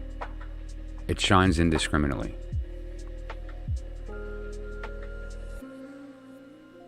It gives without care. And so when we look around, we see both. We see the light, and inside of that light is some truth and some lies. Some questions and some answers, and it's everything. And so it's hard to distinguish who we are, hard to distinguish the truth from the lies, the questions from answers. And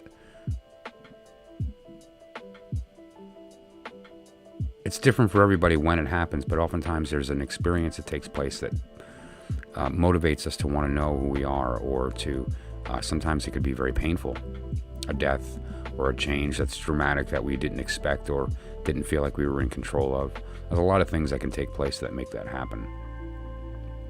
Or willingly, we walk into the darkness. And when we do that, what happens is that we spend enough time in there seeking. We recognize there is no truth in the light. And since we're in this darkness, we're forced to use something other than our eyes. We have no choice. And so what we do as a side effect of that is that we begin to shine our own inner light. And that shows us the way to get through this moment. And what happens is, during this period of time,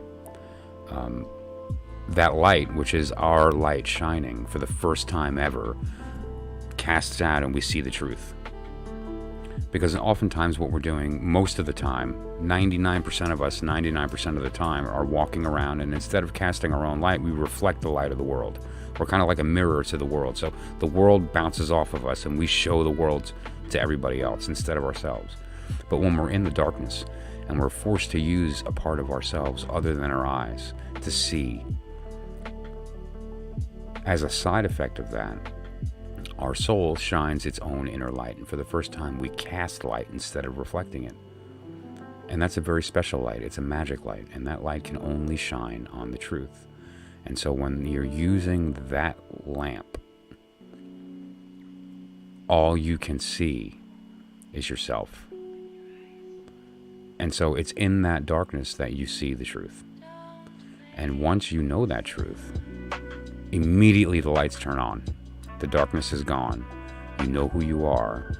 Questions disappear. And it's just a matter of moving forward in the direction that you've already known, that you've always been pointed. And so the idea here is of recognizing that that's the case, being open to the work, and willingly entering the darkness.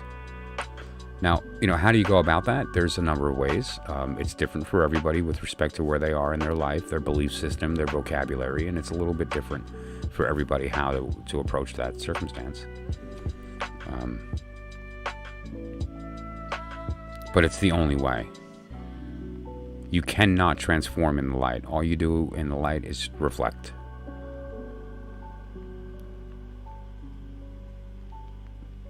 You can't fill a cup that's already full.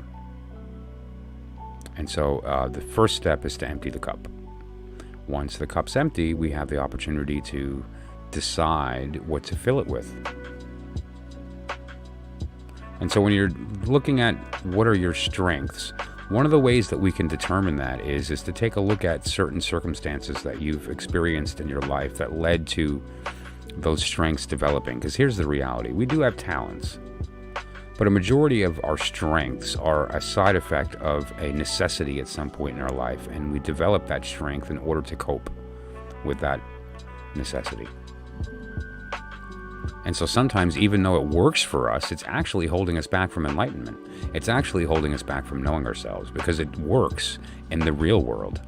And so it gives us some semblance of success, but the reality is that it's actually stopping us from knowing ourselves. And instead, it lets us know our bodies, the world, the ego. And so it comes down to being open to recognize who you actually are, and recognizing that although there may be parts of your personality that you think are good for you, and they may be, they very well may be, it is still important to take stock of where those came from and why. Because you may find that although you think that they work for you, they don't. They work for your ego, which fools you into thinking that you're on the right path of self-knowing. You can have both, and in fact, that's the secret here. The secret here is not the destruction of the ego. That's impossible. The goal here is not the destruction of the self. That's impossible. The goal here is the recognition of the self, the recognition of the ego, so that we can use it. Carl Jung talked about the shadow. And that's a very often misunderstood concept. And what the shadow refers to is the idea that there's a part of us that is really dark. And if we deny it, if we ignore that that's who we are, it creates an interesting effect. First of all, it gives the dark side of us permission to do bad things and just put it on somebody else. It's not me, it's the dark side. But the reality is that that's not the case. Is that the dark side of the world is us, and we are all capable of that same thing. And what we need to do is to go in and recognize that side of ourselves, look into that part of us and say, that is who we are. I am capable of those things. And take ownership of that and recognize that that's me. It's not a separate part of me. It's not the devil. It's not the world. It's not the whatever. It's me. And when you integrate that darkness, what it does is it gives you the ability to see the true part of yourself that you ignore. And when you do that, it loses agency and it becomes a part of you instead of you, because that's all it's been to begin with. And so, and again, that can't take place in the light. That has to happen in the darkness. And that's a metaphorical darkness. It means inward. There is no truth in the world. If you can see it, it's a lie. If you can hear it, it's a lie. There's truth in it. You have to read between the lines to find the truth. There's truth in everything. But on the surface, there's none. The truth is in your heart. And the only way for you to hear the voice that speaks to your heart is by going to where it's quiet, and so it's drowned out. It's not drowned out. You know, at the end of this process, self-discovery is a lie. You can't discover yourself, because what happens when you go through the steps of attempting to discover yourself is you recognize that there's nothing to discover, and that we are not a thing to be discovered, but a thing that is being created in real time. And so if you want to discover yourself, stop looking and realize we are creating who we are at every moment already. And once we have that realization, we get to decide what we're going to create and what we're being. And so the real answer to your question, kitten, is that your strength is the strength you decide. You want people to be joyful. There's so many ways to bring joy to people.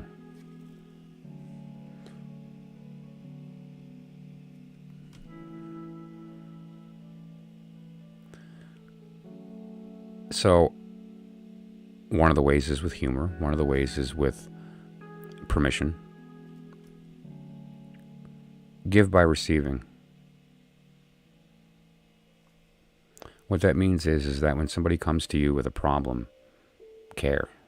When somebody comes to you with a joke, laugh at it. When somebody comes to you with the thing that they put together and spent time on, don't forget to tell them that it's beautiful. All right, give it to people.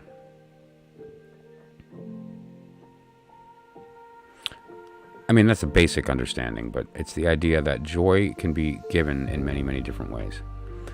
And one of the most powerful ways to give joy to somebody is through the act of reception, meaning that you're not giving them anything, you're receiving them, and in the act of receiving them, you're giving to them.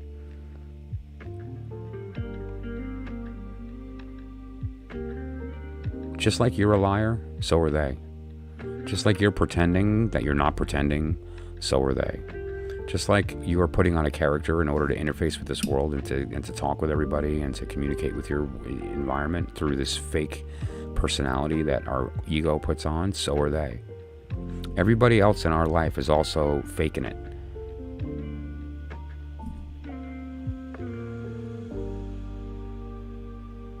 And so by looking into the darkness, what we recognize is that the people that we're looking at, including ourselves, are actually a blank slate that we're deciding what we are and what they are, and they're deciding what they are at every moment. And so it's not about discovering the self, it's about remembering who you are, which is you are who you decide to be. There is nothing to remember. You're actually a blank slate. So what is your power? Up to you. What is your strength? It's up to you. Here's what your strength is. Your strength is the thing that is created when you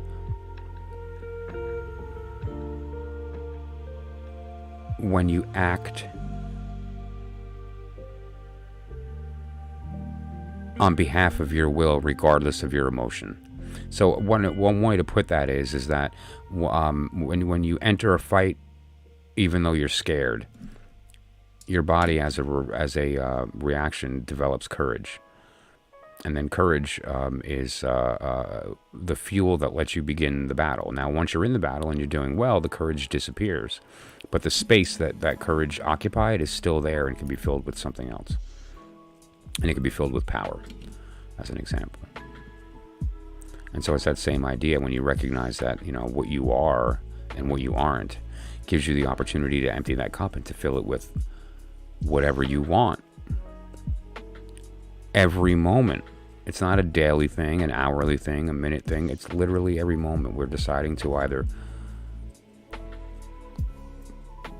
buy the lie, which is fine, or creating, which is what we're doing anyway. And so, yeah. And as far as how to go about that and techniques that can be employed to make that happen, and some other ways to facilitate that whole process, I'm happy to work with you on that. Or I can point you in directions as well, locally and otherwise, that may be a benefit to you as far as group working or as far as resources to help you understand that process. And I happen to have a particular talent for locating, those individual parts of us and how they formed over time. Where did it come from? And it really just occurs through a conversation, through an intelligent, directed discourse, with the goal of, through that conversation, it's almost like a self-hypnosis type session, through the conversation of going back and looking at certain occurrences and how parts of us were formed out of a necessity. And once we have that understanding, there's a little bit of learning that takes place there, right? And we can recognize that those are tools, just like our dark side. And so we can use them instead of identifying with them as a strength. We can use it as a strength and identify with ourselves. That's the goal. That's the point. So here, let's catch up on the chat here.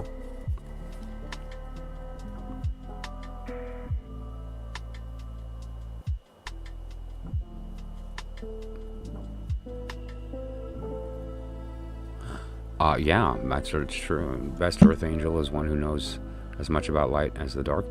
Yeah, well, the best is the one that recognizes that there is no light or dark. Right? And so that statement becomes 100% true.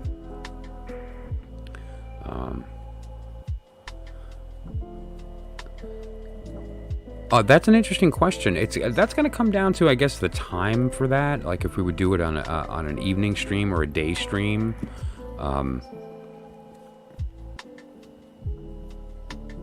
So I've been kicking it around as far as what the best time would be and the best day. Is it something that we would do once a month or something we'd do once a week? But we can work that out as far as getting everybody kind of together on like a Zoom type thing.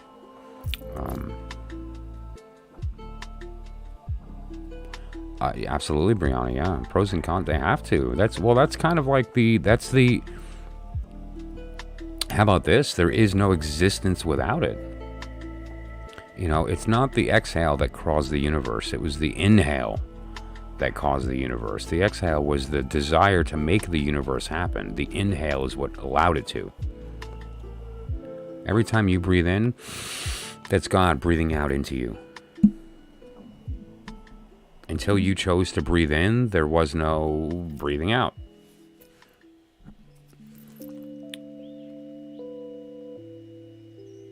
Wrap your head around that. How to reach out. Yeah, well, you can, okay, that phone number is a text message. You can text it or WhatsApp, or you can email me.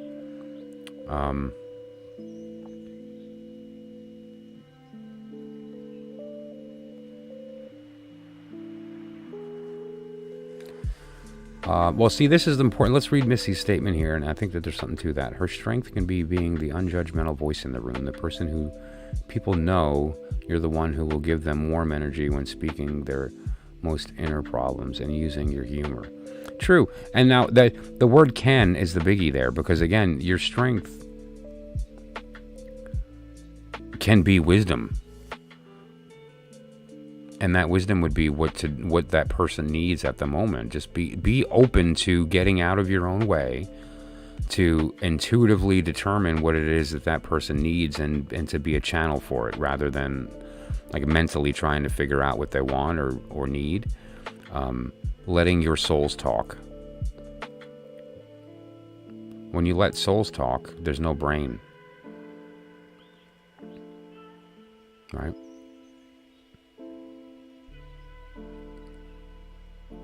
The mind is dangerous because it fools us into thinking that we're the ones in control when we aren't. And we have to be very cautious of that.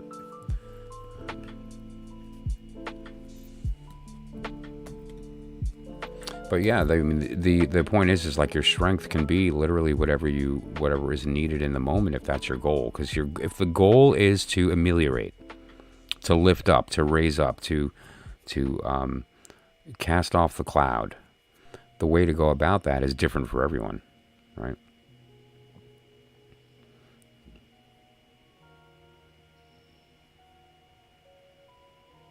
So the idea comes down to knowing who you are and what you actually want to do here, right?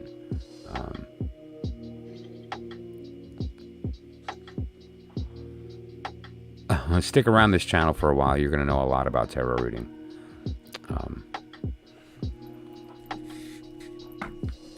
But there's, that's one of the things that I'm interested in doing here on the channel is to become a really good resource for readers, for intuitives.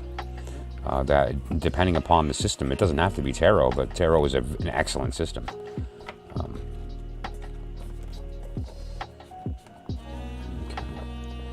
So that was that. The next thing I'm going to do is I Ching, and then we're going to do a tarot reading. So I'm just going to work some stuff out here. Things get shuffled around a little bit, pardon. I know there's probably some tarot people out there, they're like, oh my god, what is he doing with his cards? That's okay, they're just cardboard. It's okay. It's okay.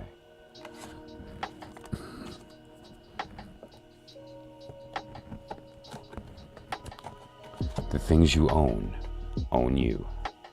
But yeah, all kidding aside,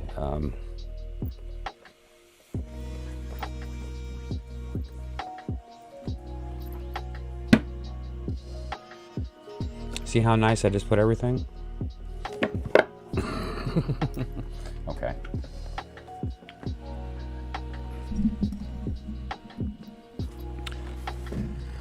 So let me see. Let's see.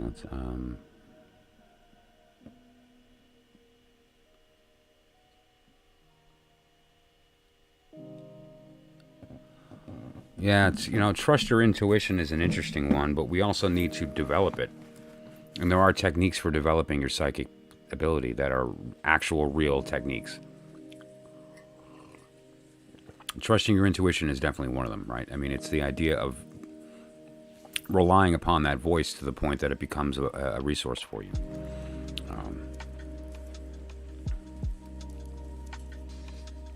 And I would say that there's a lot of different paths toward enlightenment, but really the goal, the recognition here is that the destination's the same.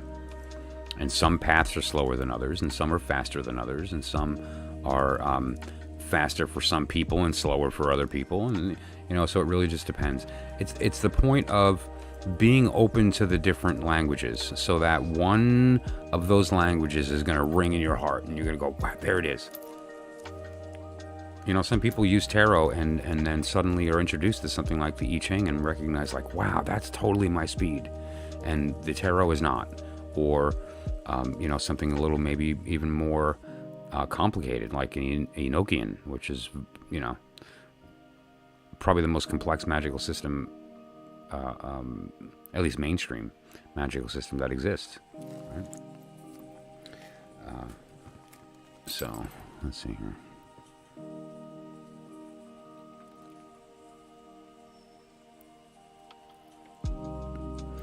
Yeah, Brianna, that's very true. We do breathe water. And, you know, here's the cool part, too. We're doing it right now. You know, from the perspective of physics, gas and liquid are the same thing, just at different densities. You know, they're treated the same. So as far as thermodynamics, fluid dynamics, the equations are the same for gases and liquids because they're the same thing, just under a different density.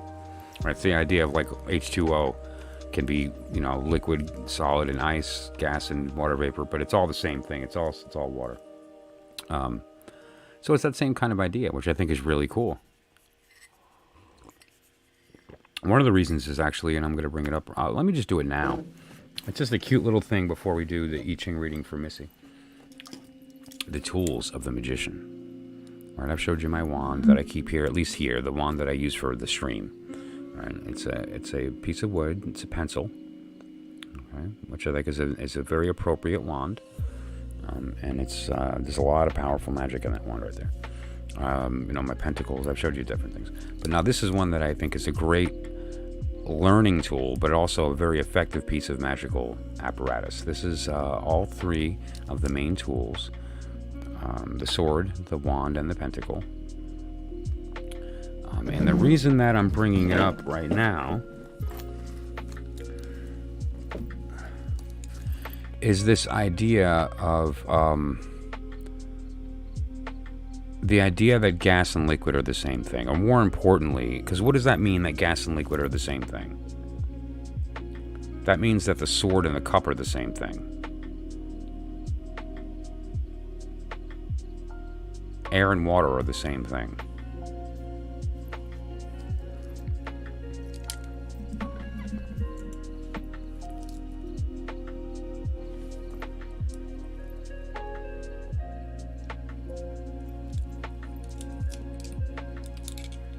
The wand.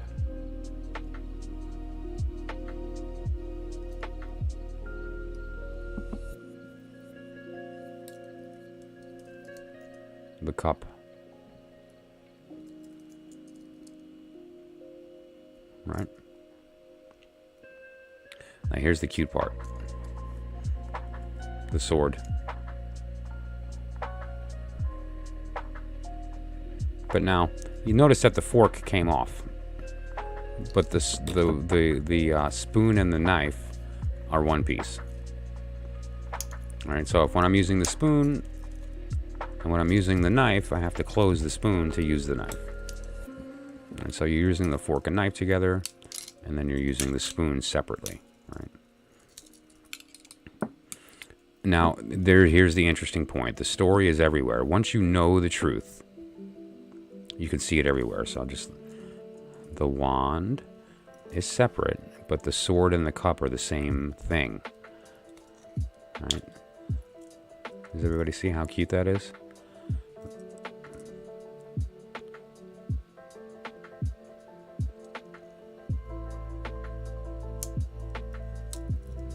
And so it's all three of the magical tools. And actually, this one I happen to like because it's green. You know, and green is obviously the color of divine intelligence, mind, divine mind, which is yellow, and divine and profane heart, which is blue. Basically, the combination. It's the combination of water and air. And let's get this right.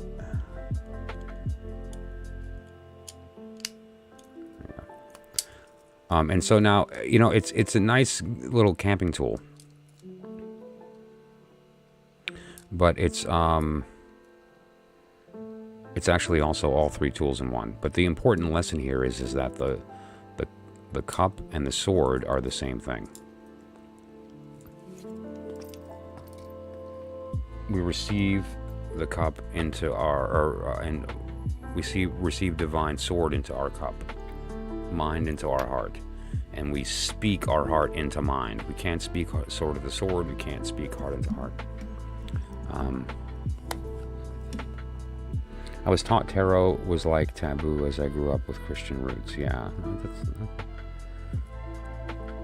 The original tarot that we're all familiar with, the divination meanings, were written by a Catholic bishop in the 1400s. I'm a deacon. I'm a deacon in a Christian church. True story. I'm not making that up.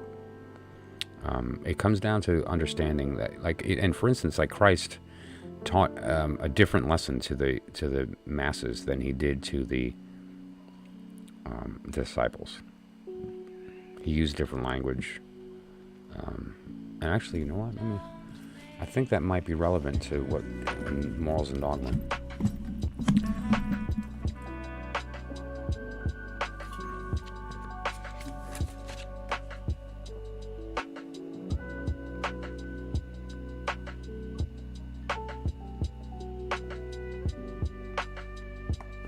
There's a section in here that I was reading which refers to the fact that basically there are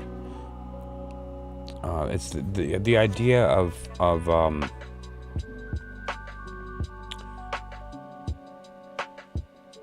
the secrets, like concealing the secrets.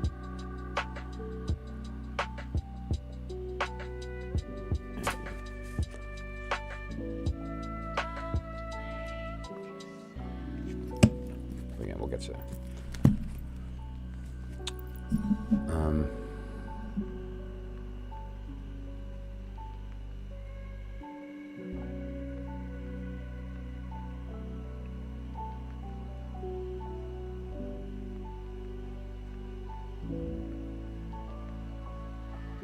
Yeah, well, that's just it. When you have the capacity, when you have the compulsion, it tends to become exponential, and so it's a matter of kind of when you step on that path, it's actually a moving sidewalk, and you don't realize it until you get on, right? And it's just like, you're going. And it could be a very interesting experience. Props for the channel, cool. That's interesting and that's intriguing.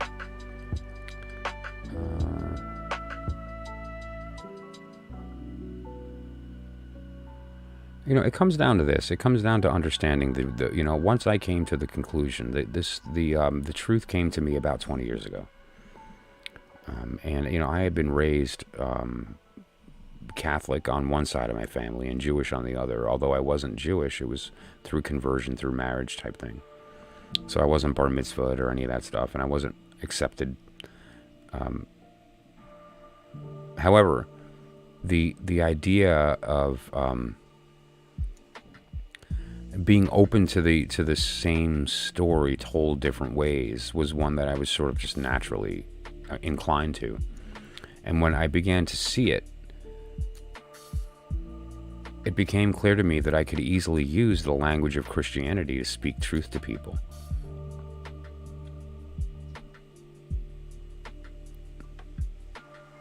God is water. Yeah. But so that said, though, and it came down to wanting to make this connection as many ways as possible. And so I felt like, and I still feel this, that there's no conflict between the story of what Christ actually teaches and the dogmatic business of religion that is the church. The church is not the doctrine. The knowledge is separate from the business that's selling the knowledge, and you don't need to buy the business to like kind of read between the lines of the story. And so Christianity is a very beautiful story.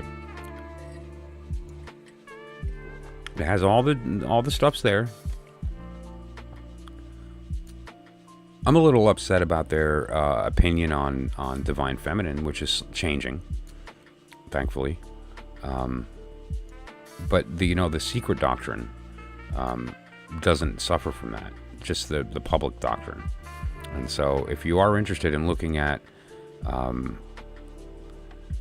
esoteric Christianity, or what's actually behind the teachings of Jesus, Jesus was a Magus of the highest order and understood truth, and in those words are some very serious truth.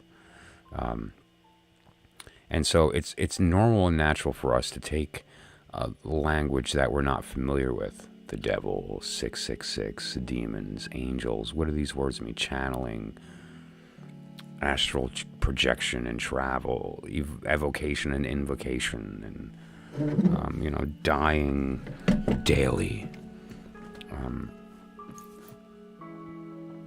These are just words. And so what it comes down to, though, is understanding that there is a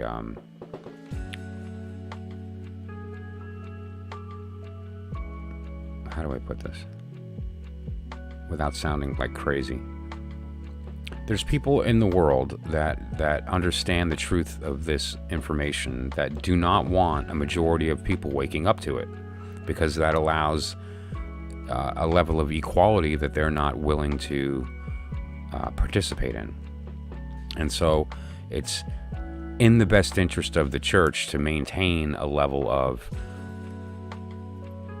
misunderstanding in the parishioners. Every once in a while, people will wake up to the truth, and I wonder how many people have gone through the process of joining a church.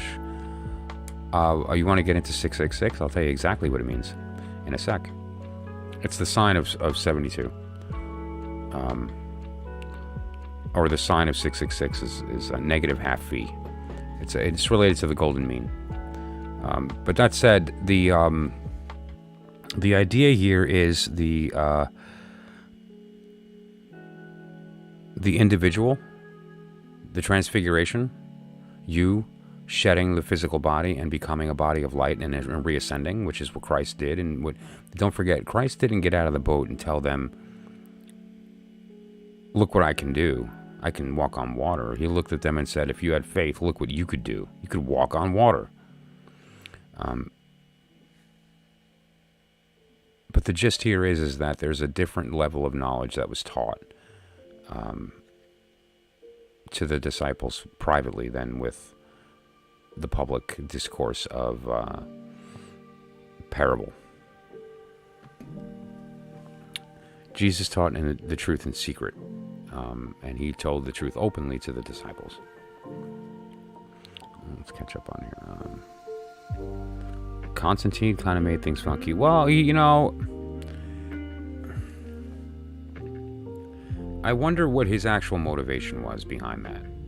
Like choosing Christianity as the state religion, and, look what he did to Gnosticism. Look what he did to, various bodies of knowledge, but specifically the Gnostics really took a big hit during that time. It all came down to control.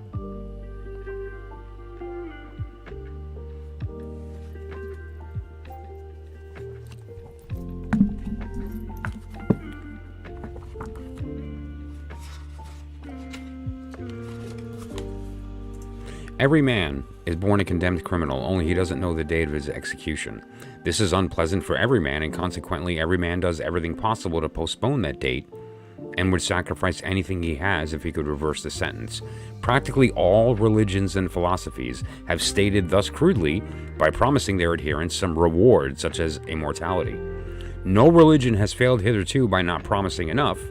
The present breakup of all religion is due to the fact that some people have asked to see the securities.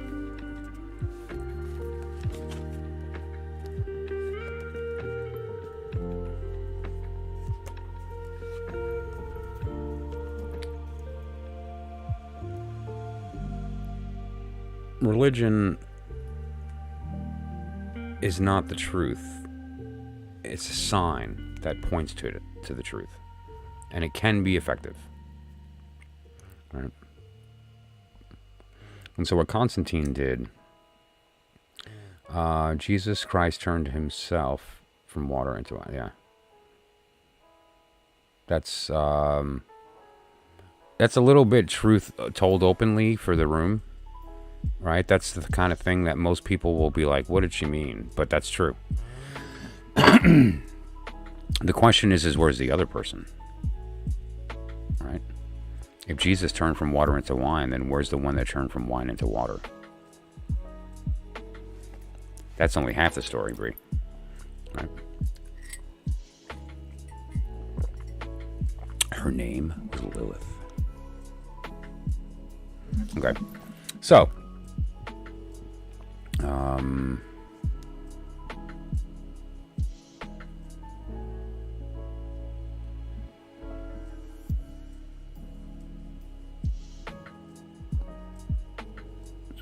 yeah, no, and the mathematics of that is very interesting. The 666, and the quote, "Ye with insight calculate, for it is a number, or he is a man, and his number is 666."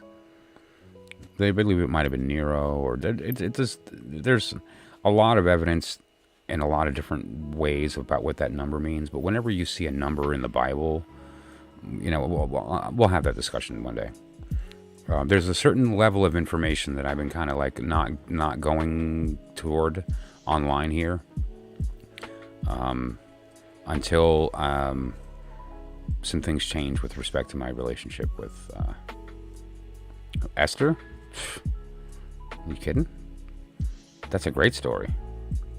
Love that story. She got some stuff done, and she was brave. So that's an idea of that's a perfect story related to courage and bravery.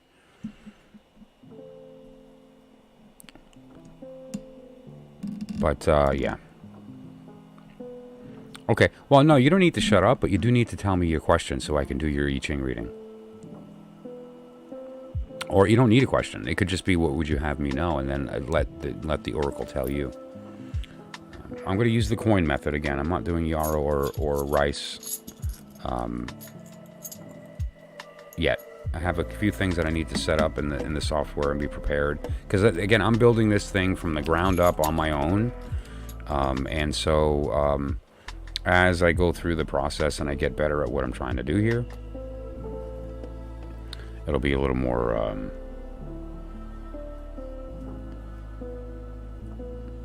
there you go, a little smoother.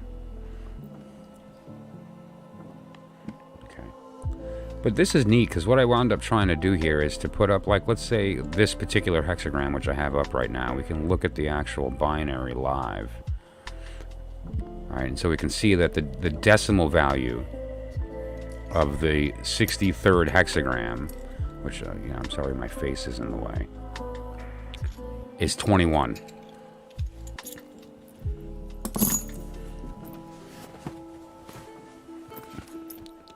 I need a question about what can I just say? Yeah, absolutely. And in fact, with the I Ching, typically that's not a bad way to go about it.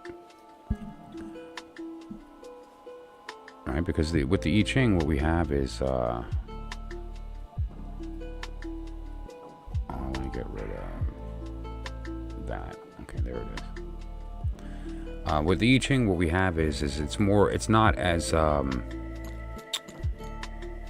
although it can be granular, it's not about that. It's more, it leaves very little to interpretation, which is why I like the I Ching. And I Ching is kind of like one of these, here's your answer, take it or leave it. Very little open to interpretation, which I like. So, and now just to be clear about what we're going to be throwing here, I'm going to call the sigils the heads. So the name will be the tails. Okay, this is and each coin has the same, an identical back. It's just the 72 fold name. So this is going to be the tails. This will be the heads. Okay. So let me just pull up a couple things here.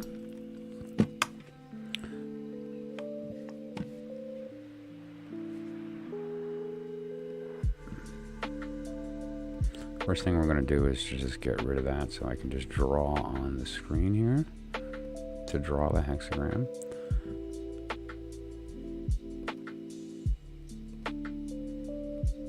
Okay. And And I actually have a brush this time so that I could just bang out the lines quickly, since my mousing skills are not so great. And so what we're going to do is just going to throw throw 3 coins 6 times. Heads is a 3, tails is a 2. Okay. And then, like I had mentioned yesterday, 6 and 9 are changing lines. The 7 and 8 aren't, and we'll see what that. I'll show you what that means in a minute. Basically, an odd number or an even number. And so, first thing, well, let's get this up. We'll pop this up after. Okay.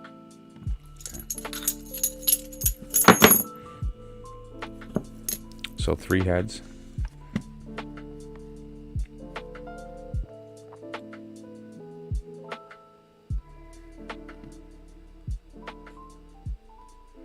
So we're going to start from the bottom up and then draw each line accordingly. So the bottom line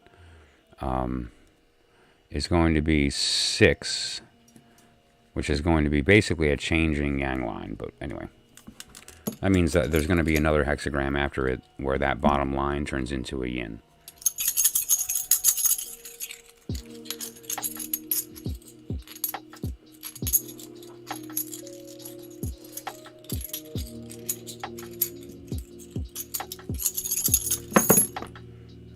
Two heads and a tail. 7. That's an off.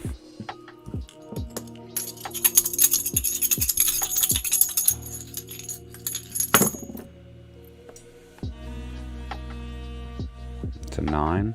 That's a changing off. But basically so far we're at dash line line, or line dash dash. And let me pop the guide up for you guys. So starting from the top, we're at line dash dash, so that is thunder. So the top trigram is going to be thunder.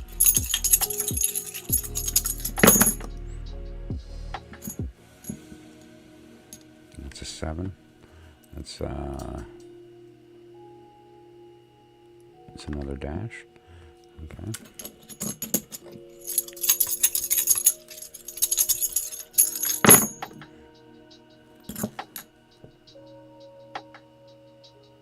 Seven. Okay.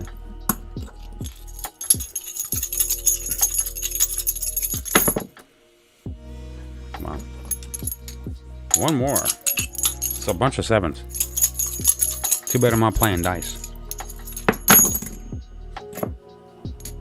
6. Another changing yang.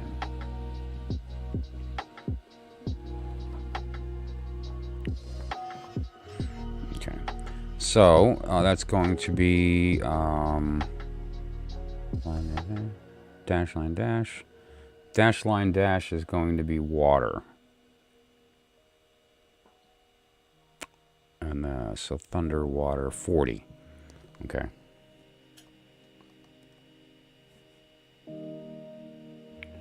Okay, well, you won't have to hope. The I Ching is insane. So, whether you believe or not, whether you shit on the operation completely or not, whether you send a demon to curse the working or not, the I Ching tells the truth.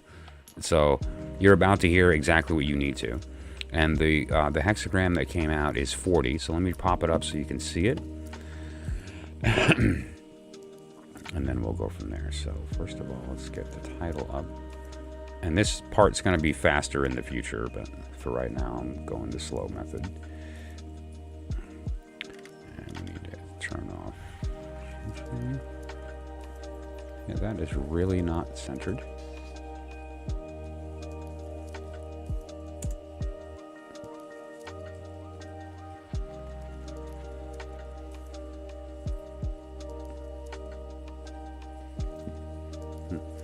I have to work that out. Okay, so 40, and now let's put up the 40th hexagram, so we're looking at the correct.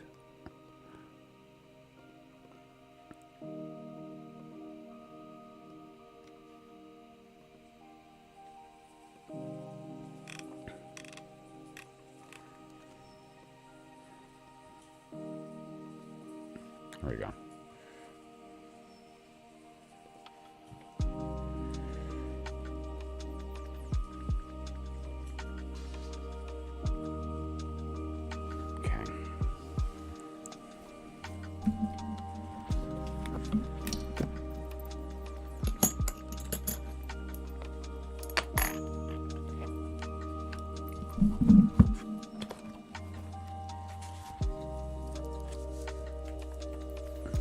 Now, before we go any further, I just want to point out the fact that we threw some coins and we got some lines, and I had to refer to a chart to determine what the number of the hexagram is so I can look it up. Now, imagine if that were in binary.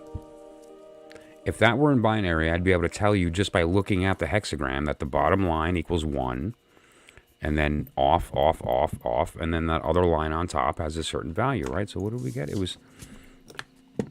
So it would be a 17, right? It should be a 17. Yeah, the decimals is for 17. And now how did I know that? Is because I'm a super duper genius? No, because I know binary. You know, and so it's just a matter of saying, you know, like, where are these lines? And actually, I have the wrong hexagram up because you were oh no, this is correct. This is correct. So I did it opposite. The first line was a yang, wasn't it? I should have wrote it down.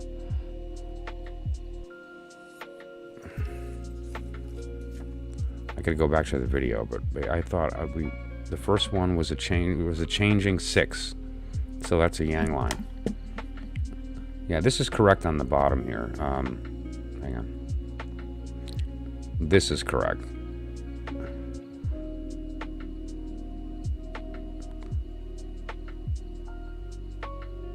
So, bottom up.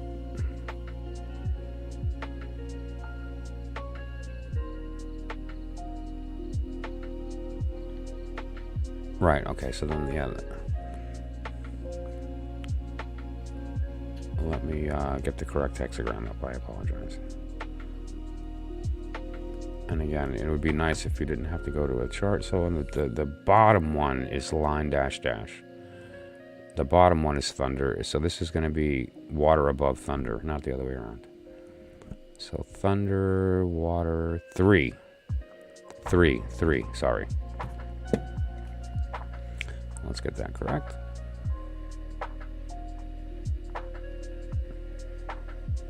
Yeah, navigating the software and stuff, it's okay. Yep, okay. That is correct. Sorry. And so now we're on 3. And again, it would be nice in binary to know that just the 17th hexagram, this looks like 17 to me, right? The bottom line means 1, and that other line is in the 16th spot, so that would be 17. All right? So, that said, I apologize for that. Let me just get this correct, and we'll go from there, okay?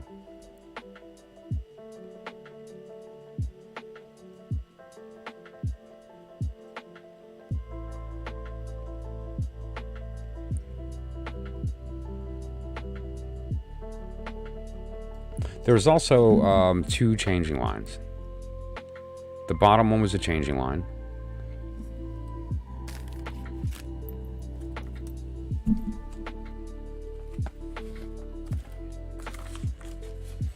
See, I'm doing it again. Like, no, I'm trying to use the software to be able to show everybody, but this isn't how the work gets done. The work gets done on paper with a pencil, and so. That's why I'm not remembering changing because I'm relying on software, which is totally silly. So let's just jump to the desk here and do this the right way.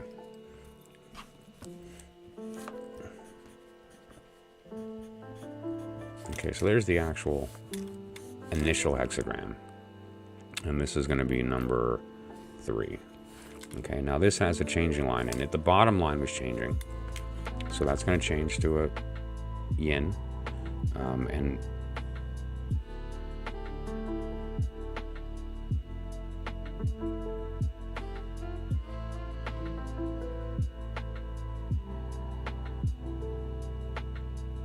I can't remember if it was the 3rd or the 4th line.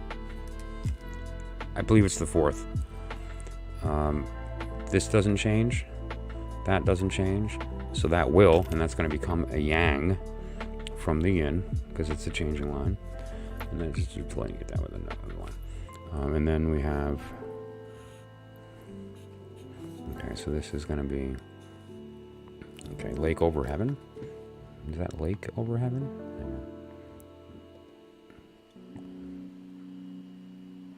Yeah, lake over earth, 45. And just to clarify what that looks like in binary again, because this is, I don't mean to be a stickler about it, but like really?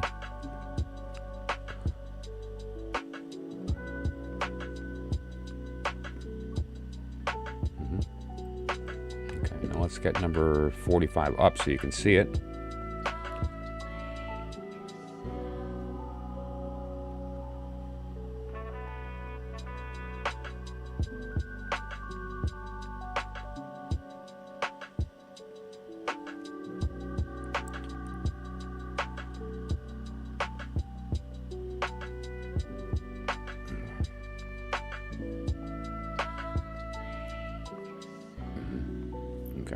All right, so you get the idea.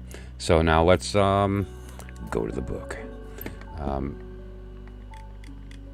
forgot I have no wheel. Okay. Yeah, wow. It's in the when you're used to using a wheel and you don't have one suddenly, it's frustrating. Okay. All right, so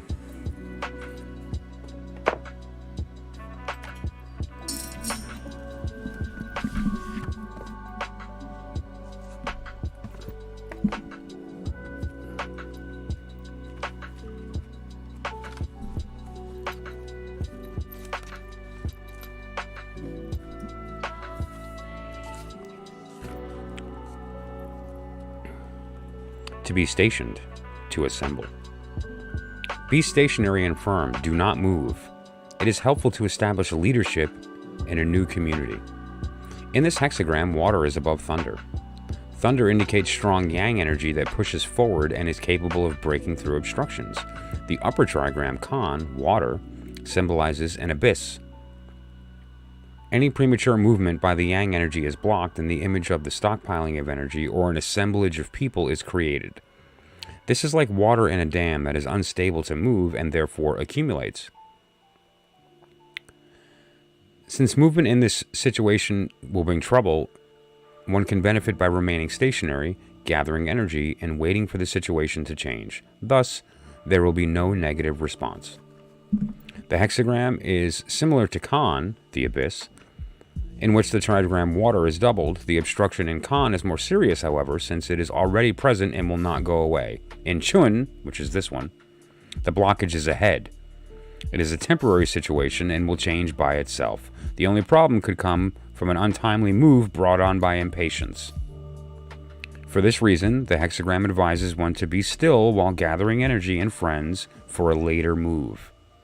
When danger is present, one should maintain balance and adhere to correct principles. So let's just be clear. This thing that's weighing on you, be patient. It is going to change. It's not going to be that far off if the change is coming, but now's not the time. Now, secondly, is there's two changing lines. The first one is the first line. He lingers for a while, and it is suitable to stay and settle down. The first line is the key line and illustrates the situation of the entire hexagram. He is a strong thunder. During a time of hindrance and impediment, he finds himself unable to move, and thus he stays to unite others in a similar situation. This is the idea of a person who takes on a leadership role, but let me explain why. This is somebody who basically said, well, there's nothing I can do but suffer this, so I might as well try to help other people that I'm recognizing are going through the same thing. And so even though they're in a state of weakness, i.e. that they're dealing with stuff, they're actually projecting a position of strength by saying, but I can help other people in the same position. Five.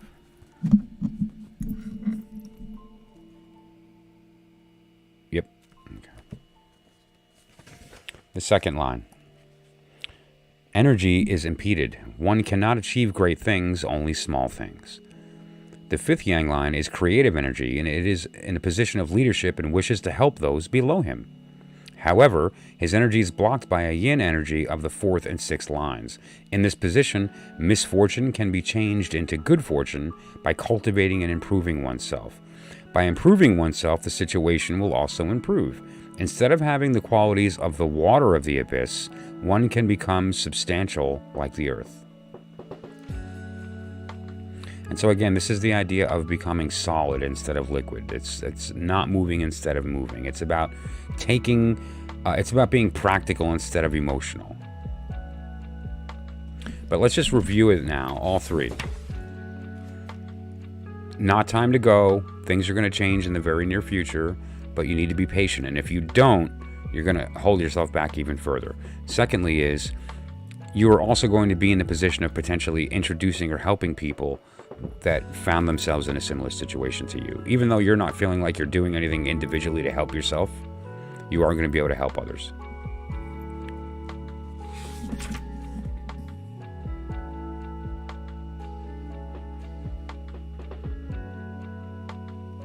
It's time to go down instead of up. It's time to descend instead of ascend. It's like grounding. In the meantime, but here's why. It's not grounding like don't act. It is prepare for this to come so that when it is time, you're ready to act. It's not about sitting back. It's about training for when it happens. Now the second hexagram, which is the guidance here of the what's coming. This situation is evolving into something else, and you need to be prepared for that thing it's evolving into, and so that's going to be 45.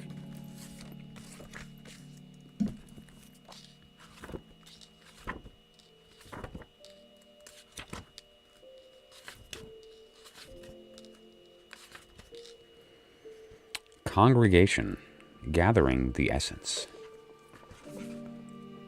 Congregation goes well. The great leader harmonizes the people of his nation with the temple of their common ancestor, heaven. All people have an opportunity to be close to the leader during this time.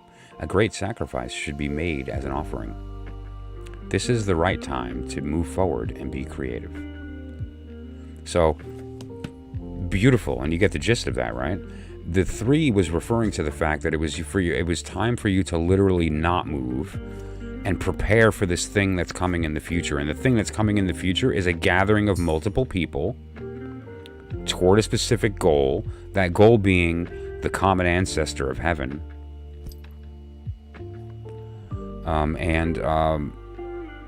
All people have an opportunity to be close to the leader at that time. A great sacrifice should be made as an offering. And this will be a right time to move forward. So when this thing comes, it kind of looks like it's a big deal, but there's a sacrifice that you're going to have to make.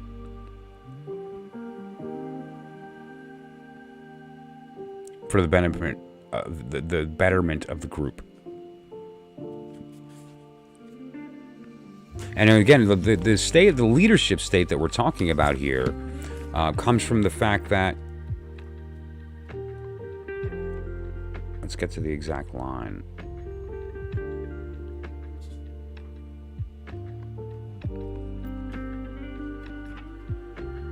The 5th line has the creative energy and is in a position of leadership and wishes to help those below him. However, the energy is blocked by a yin energy in the 4th and 6th. The misfortune can be changed into good fortune by cultivating and improving. Instead of having the qualities of the water, have the qualities of the earth, right? And then we get here, which is that it is time to gather, as opposed to here, which it's time to kind of chill out, but prepare for that gathering so that when it does come, that you're better suited for stepping into that role, right? It's not always easy to step into a role like that if you're not prepared for it, or if you're not mentally ready because you're doing your own work. All right, and I'm just going to pause there and then catch up on the.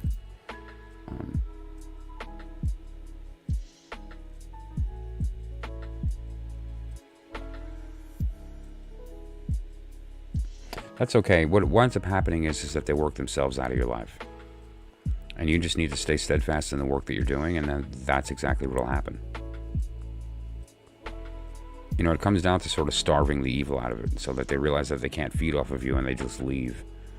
You know, the fact is that there's always going to be haters. There's the idea too as well of, you know, you'll never be a master in your own hometown, right?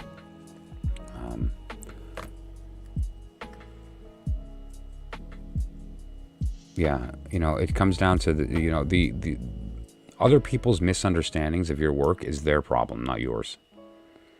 And other people's opinions of you is none of your business, right? And so, if I have all the hate around me that I do and hold me back, where are these people coming from? Okay, yeah. They need your permission to hold you back. They need your permission to do that. And so it's just very simply stop giving them that permission. It's evil, it's demons, it's laugh at them. Laugh. You fool. And not because you're dumb, but because you're willfully ignorant. It takes 5 minutes of looking into the subject to realize that there's nothing evil about it at all. And in fact, it's opposite. What we're trying to do is to recognize who we really are, which is the product of creation, the beloved. So, evil exists in us. Let him go.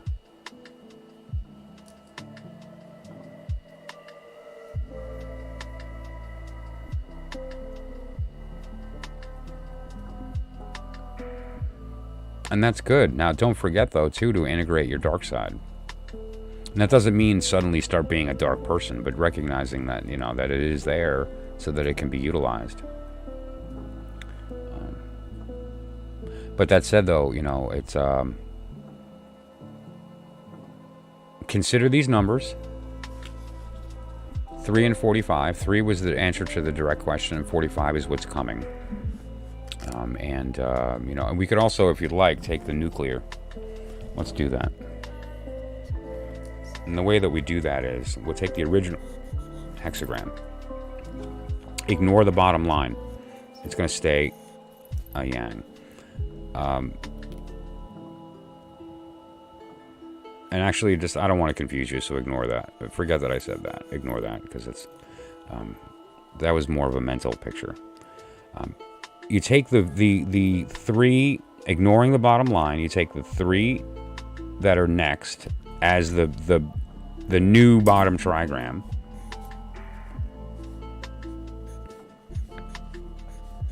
And then you do the same thing, skipping 1, and those next 3 become the new top trigram. So these 3 become the bottom,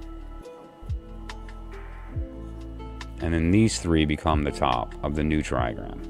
Okay, and so that's going to be dash dash line. Okay. So now this is mountain over earth. This was water over lake.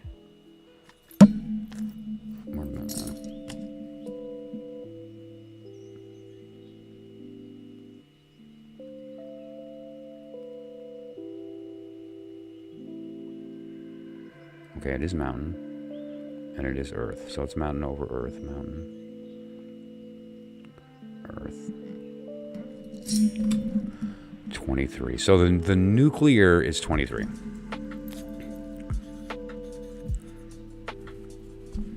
And so basically this is like an inner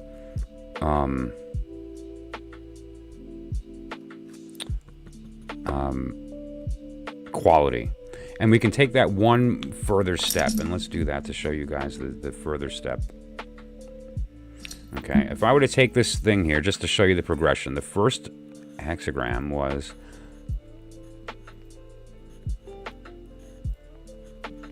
Okay. And now there were changing lines. This, well, let's not worry about the changing line. What we're going to do is that now we're going to do a nuclear. So we're going to take this one, that one, and that one. These 3, and make a new bottom, which is right here. Then I'm going to take these next 3 and make a new top line, and that's these 3. Okay, And so what we did is we took the original cast, applied the changing lines, but then we also took the nuclear. Now there's one final step. You can keep applying that. And if you do, you wind up with one of 4 options only, periods. And then we're about to experience that. So now we went from 3 to 23. Let's do it one more time. And so what we do is here, we just do another nuclear. So we're going to take these 3, which is all dashes.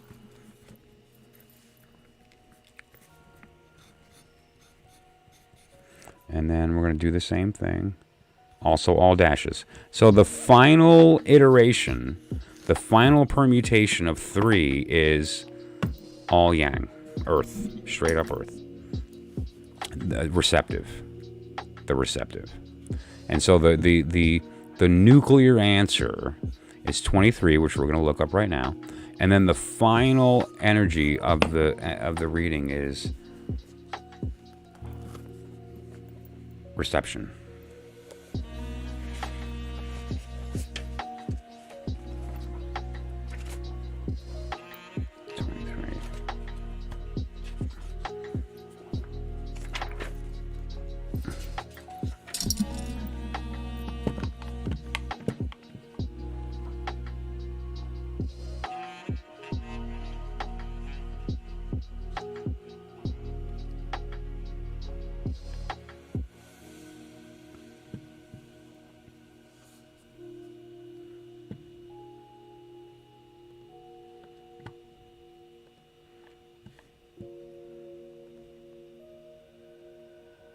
No, this isn't 16. This is 32. There we go. Okay, and 23.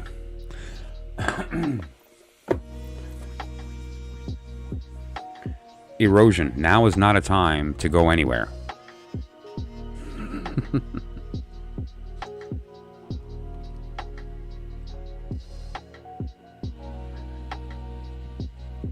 So just to be clear,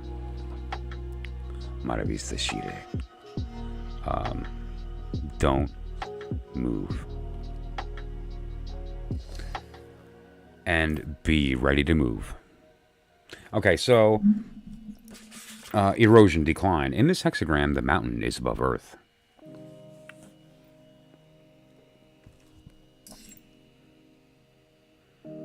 The image usually represents a stable condition, but here the yang energy is ascending and the yin is descending.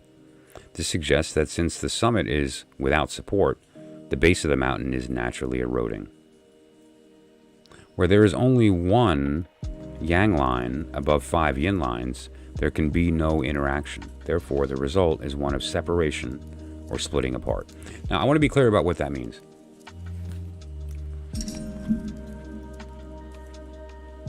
It's natural for heaven to descend. It's natural for earth to ascend. And so when they're doing the opposite thing, it's bad mojo. And so what happens is that the one's floating away while the other's falling, and so they're going apart from each other instead of going into each other, which is the goal. They want to do this instead of that. And this is what's you want, this is what's happening. And that's at the core.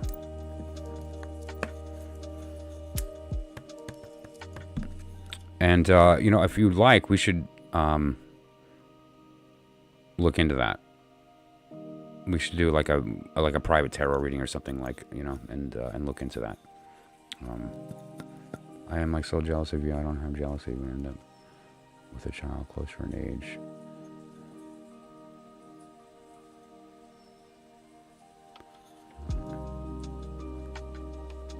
I was 26 when I had my first child. Bree was 23. Wow. Yeah.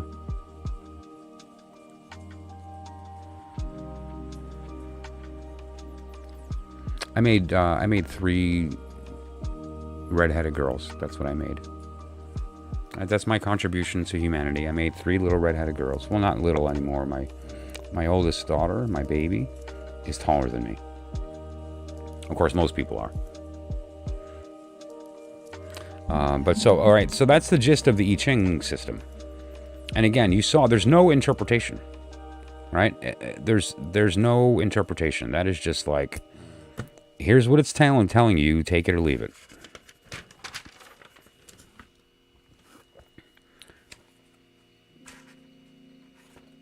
I Ching is also, just to be clear, if there's any tarot readers in the room that have trouble reading for themselves, try I Ching. The I Ching does not care about your feelings, and it's really, really hard to misinterpret the I Ching. It's telling you straight up, black and white, here's your answer, and you can choose to be a fool and ignore it, or you can listen to the wisdom. It's very easy when you are doing a tarot reading for yourself and you get the death card to go, oh, great, something's coming to an end, and I get to look forward to this wonderful future. Well, there's more to it than that, right?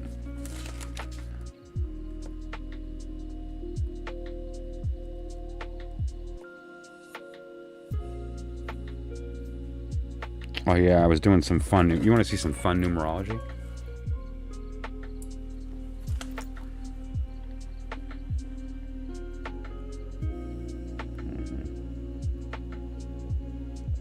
Got some sigils going on. What is this weirdo? This guy's weird.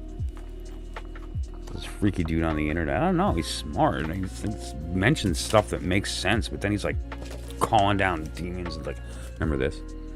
The Ash. Where's that one card? This was great. This was a totally random thing, just to like open up a new notebook. I like to just rub ash on it, and it wound up looking a lot like this one card. I love this stuff. This is fun.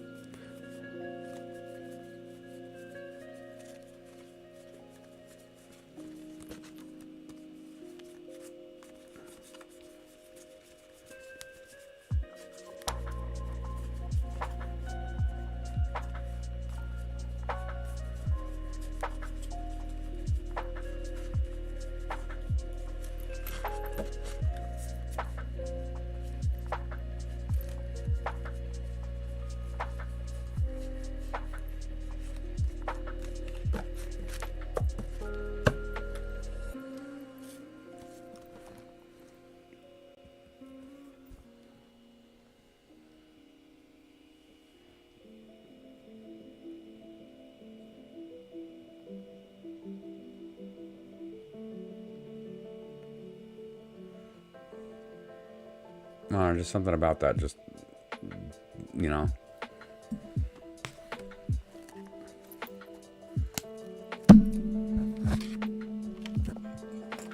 Anyhow.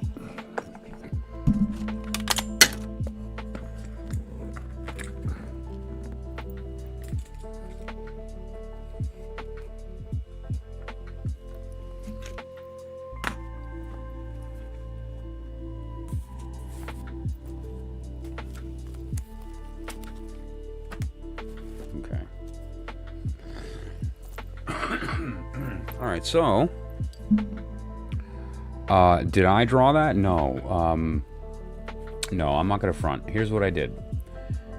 When I got a new notebook, I took a bunch of ash from various sources, primarily incense, and dumped it on the paper and rubbed it around. And I do that often, and just kind of gave it up and down strokes, sideways strokes, a couple of round strokes, and then basically based on what's left, I kind of took a couple of little lines to sort of shape something out. And the vibe I got was of a person meditating, kind of looking out. Right, this is a person seated, looking in this direction. And this kind of figure of a face in the background, which is a random from, it's kind of neat. It almost looks like, too, that there's like an eye coming out of her head. Like I see this as a female figure with her eye looking up. And as a representative of the spirit of this person that's looking out. So this person's looking out, this person's looking up, and they're the same person, just in different forms. But no, I didn't draw this. This was channeled. I just did a bunch of ash and looked at it, and then took my wand, which is it's a pencil, and just gave some basic line stuff to kind of get a vibe for, what am I trying to show? And this is what it became. And that's a great technique for channeled artwork. And it also would allow you to shade it, color it, and do some other things if you want. I'm going to leave it the way it is, but it certainly is a very good technique for inspiration. To getting like the creative, like the right brain flowing when you're having trouble getting that going. That's a good way to do that.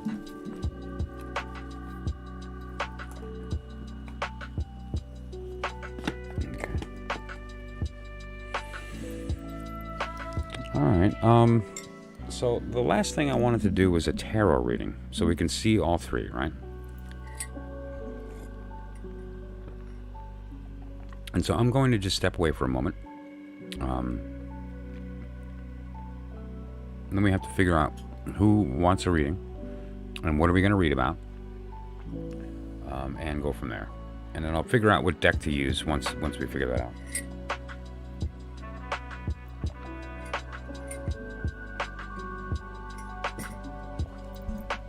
Excuse me. So I'll be back in about 3 minutes, and we'll go from there. Okay, exactly.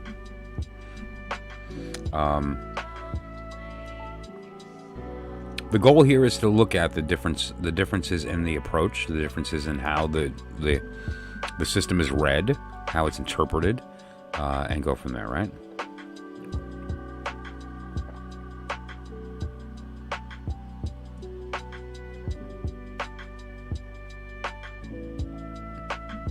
So, just think about it, and I'm not sure who is still present. You guys work it out. Yeah, just work it out. Whoever would like the reading, and we're gonna be doing it here, but we might wind up slipping into here if we find that is going in a direction that would warrant it, right?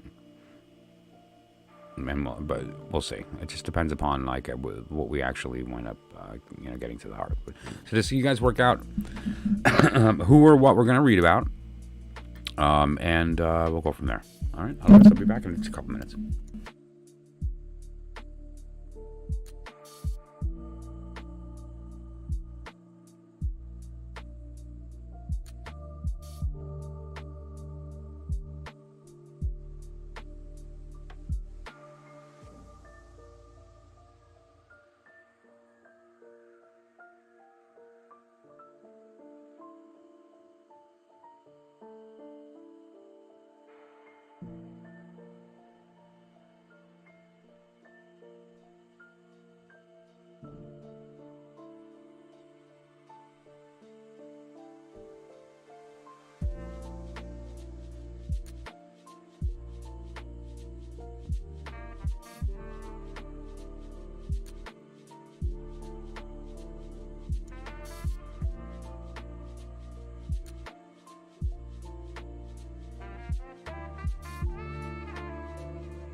Alrighty. So,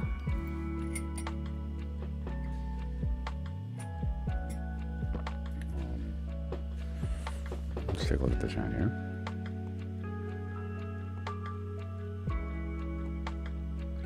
We could also just do a generic one. I mean, you know, for the room, but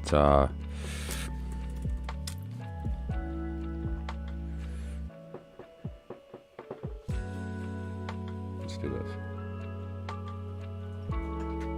You know what? I think I'll use. Let me use the mini Thoth. It's small. It's easy to navigate.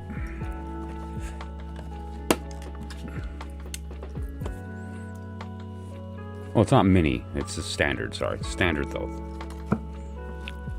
Which, by the way, as many of you know, I'm divesting myself of 99% of my tarot decks. So I'm going to be down to like 4 when I'm done. But I am scanning them. And so I've already scanned like 10 decks. High res, super high res. Like, for instance, let me just throw up an image real quick. So we can really get to the heart of what we're doing here. Let me open an image and then I'll share that screen.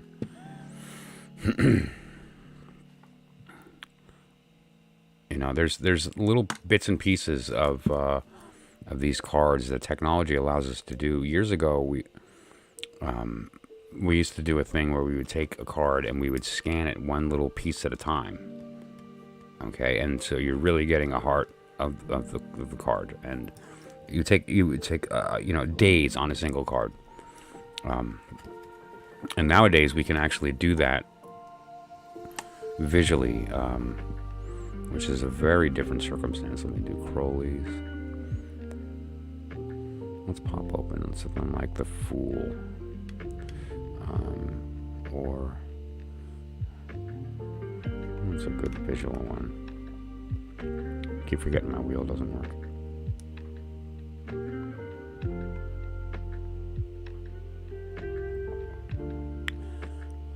Where is the Fool? Yep, there he is.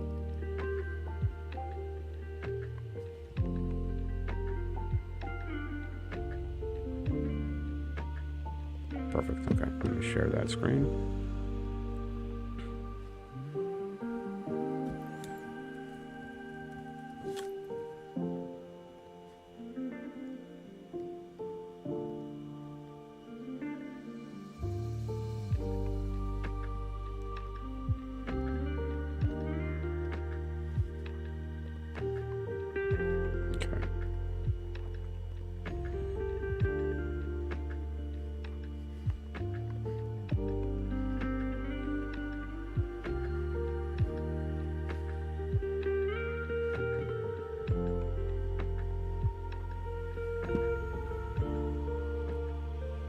Where is this window?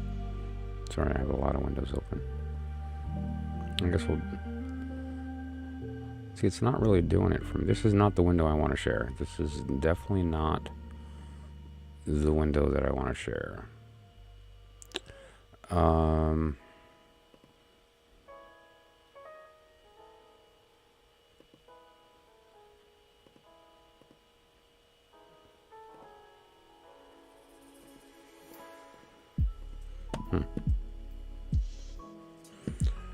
Frustrating. I guess I could just share the image itself, but it won't allow me to zoom. I don't know. Let's find out how it looks.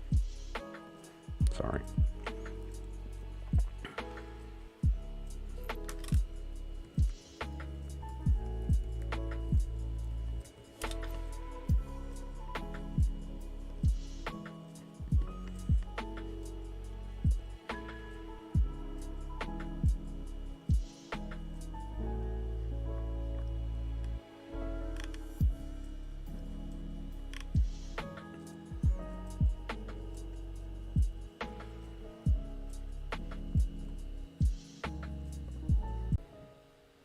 It may not open this because it's they are huge.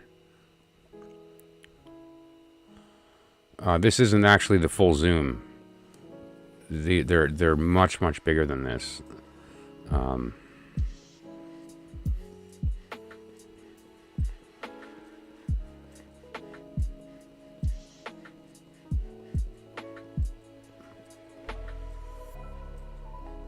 But you get all kinds of details that you just, you know, can't get.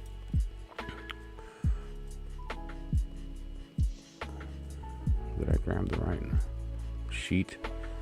I guess not.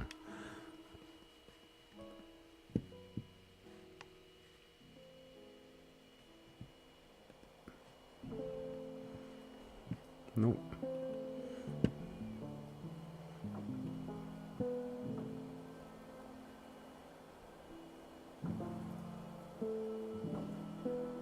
There he is. No, wait, that's not him.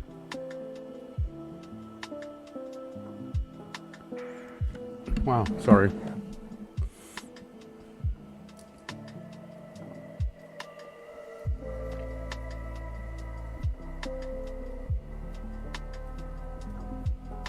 Oh, I'm staring at some really small. I think that's it. Okay.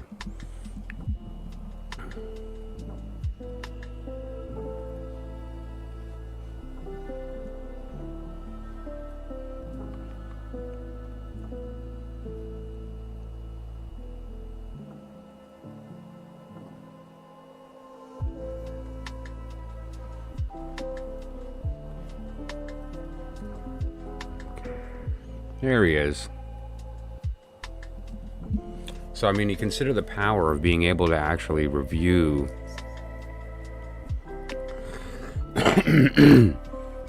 these cards. Like one little, like for instance, it was. I've read multiple times that the Fool is pouring the cup out, and that there is a dove coming from the cup, and I've had to kind of take that for granted, because it was never really clear that that was what we were looking at. But if you look at his hand, you can clearly see that that's a cup upside down, and then in his other hand is a fire wand, right? Then we have the maple leaf. There's all kinds of symbolism here that we don't typically get. You know, you could actually see the symbols on the pentacles in this little sack there, right?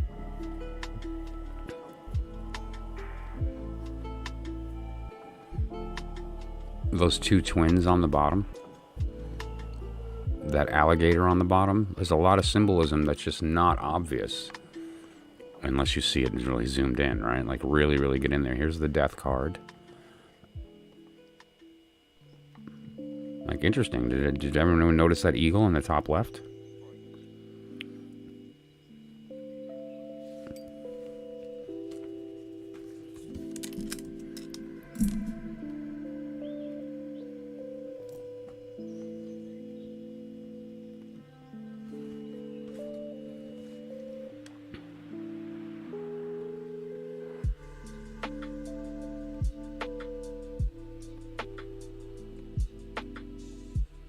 Really something, isn't it?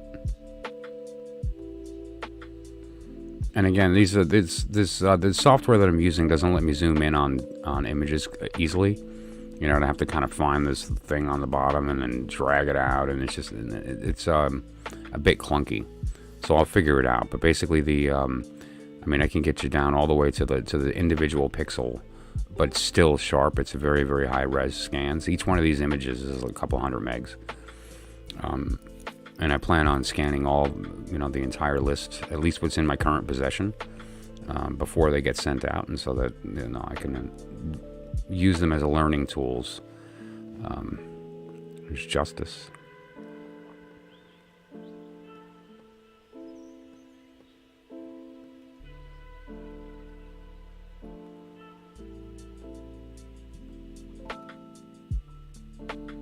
Interesting. We always hear that Justice is blind, but here she is wearing a mask with slits. Like, she can see, can't she?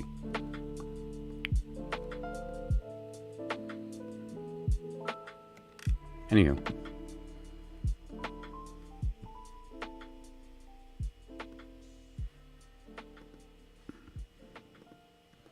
Okay, that was fun.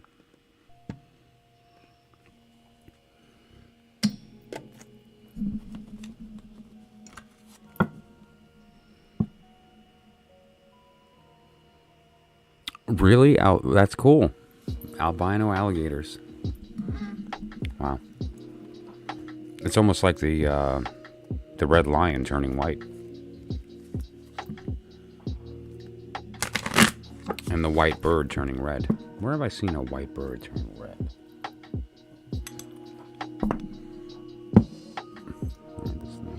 My Firebird wand. He's a pretty one.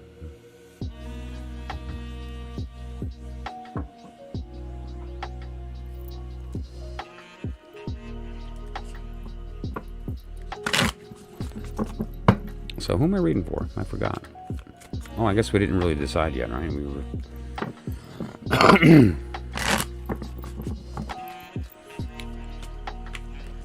Oops.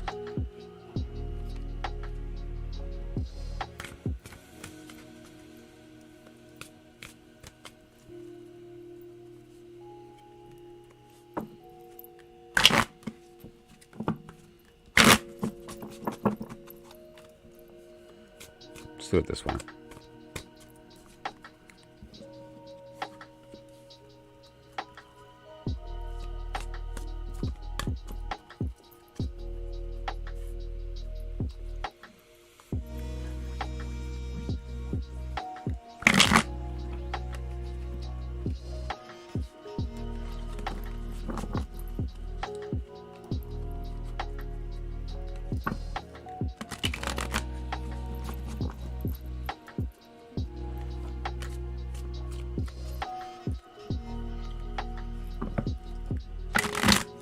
You know what's neat about this card, just since it popped out, I just want to show it. This is a great exercise for anybody who's a tarot reader. You know, I've mentioned here many times on the channel that one of my favorite living humans is a gentleman named Milo DuQuette, who is the foremost living authority on Thoth Tarot, and a very high-ranking member. If not, I believe he's the head of the Ordo Templi Orientis in the United States. I might be wrong. I have no affiliation with the OTO personally, but not for any reason. I'm not a member. But he released his personal deck, which is part of the initiatory process, is to create a tarot deck, and he released his personal tarot deck.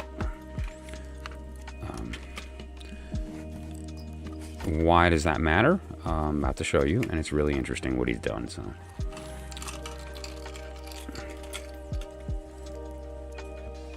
okay.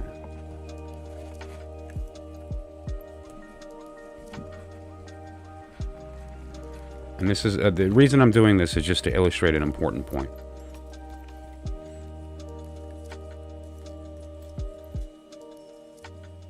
Did everybody see that? Let's get this right.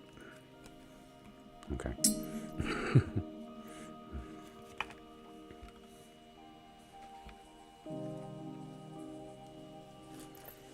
Those are the same card.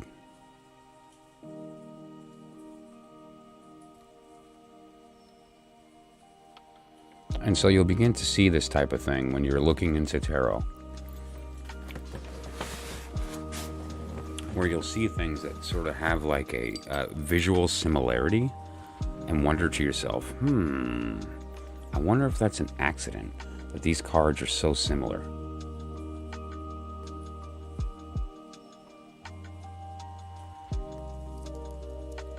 It's never an accident.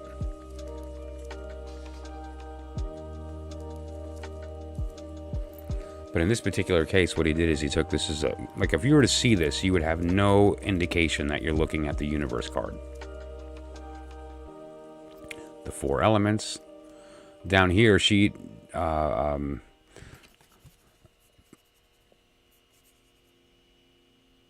Harris, the symbol on the bottom here, this little sort of pyramidal looking thing, is the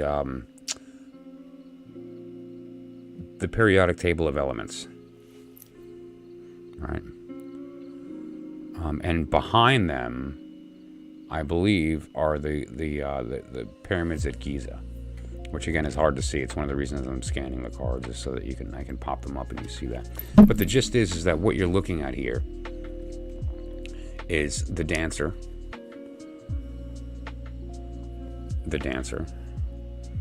the 4 elements,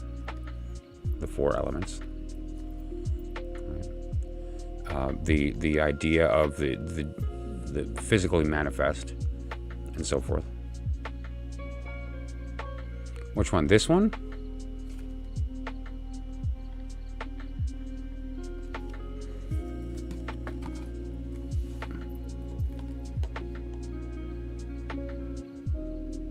There's a link in the description.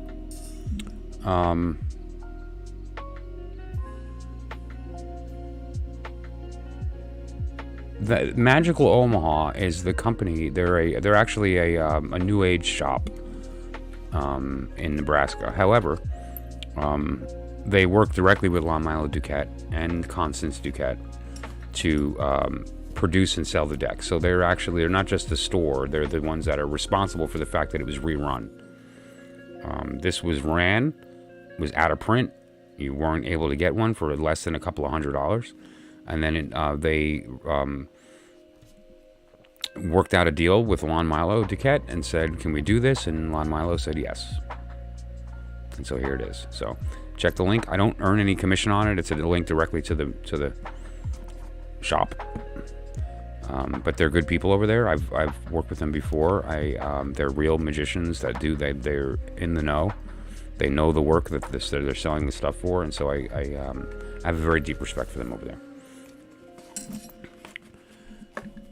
But so that said, if you're looking for the tarot of ceremonial magic, the best place to get it is by not giving more money to Jeff Bezos and giving it to a couple of new age hermetic mages that run a new age store.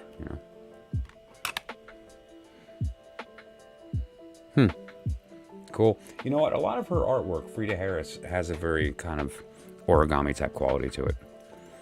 She used something called synthetic projected geometry, which is a method of developing lines in a way that does kind of look like two counter competing planes. So one plane will be like wide out and the other plane will be like loose up, and that will create these like two opposite planes. There's one example of it here. One great example is the High Priestess. That card uses that synthetic projected geometry, which was very new at the time. She was one of the more skilled people once she learned the technique at its execution. There's a lot of it going on in here.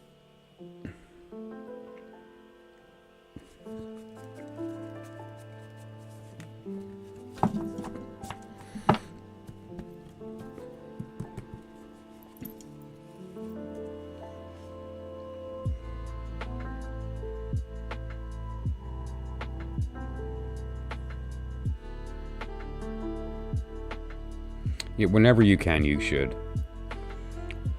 Even if it's a premium, because you're probably going to spend more money at a new age store than you will at an online resource, or if you're buying it used or something like that.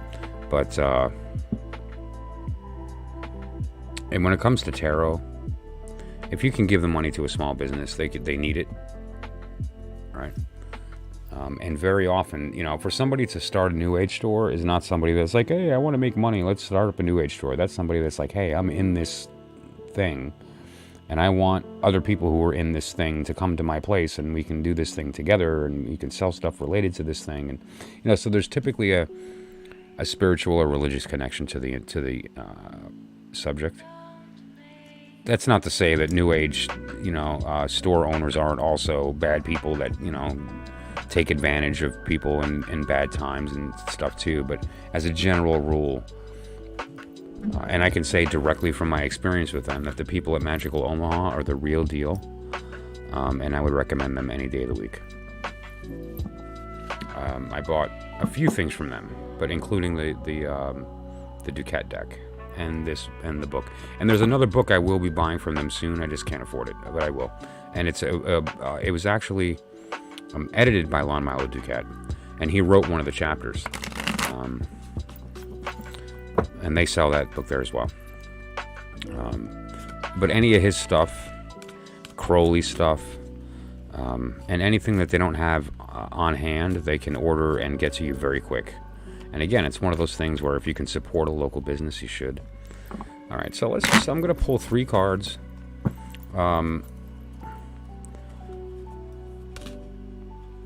Oh, that happened again. Okay, so the first one that came out was the universe. But let's just look at that Ten of Cup there.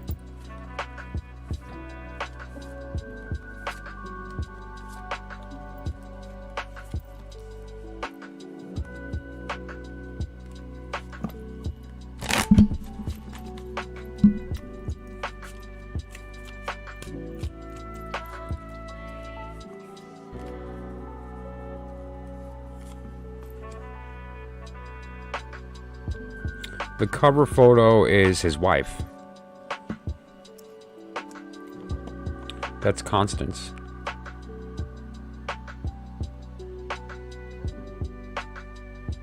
Where is my spotlight? There we go. That's the Justice card. Yeah. I love that card. Everything about it. The yellow Vesica Pisces, the sword pointed downward, the fact that she's in a ballet pose, wearing a green dress. There's a lot of symbolism there. Let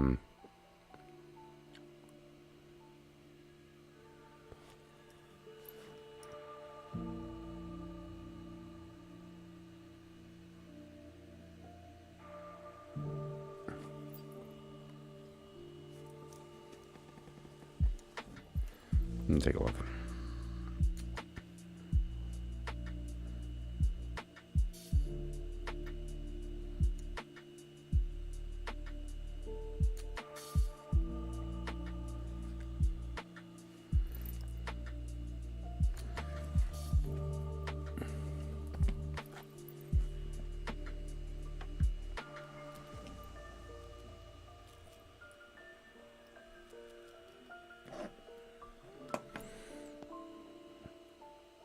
Oh, wow. Really?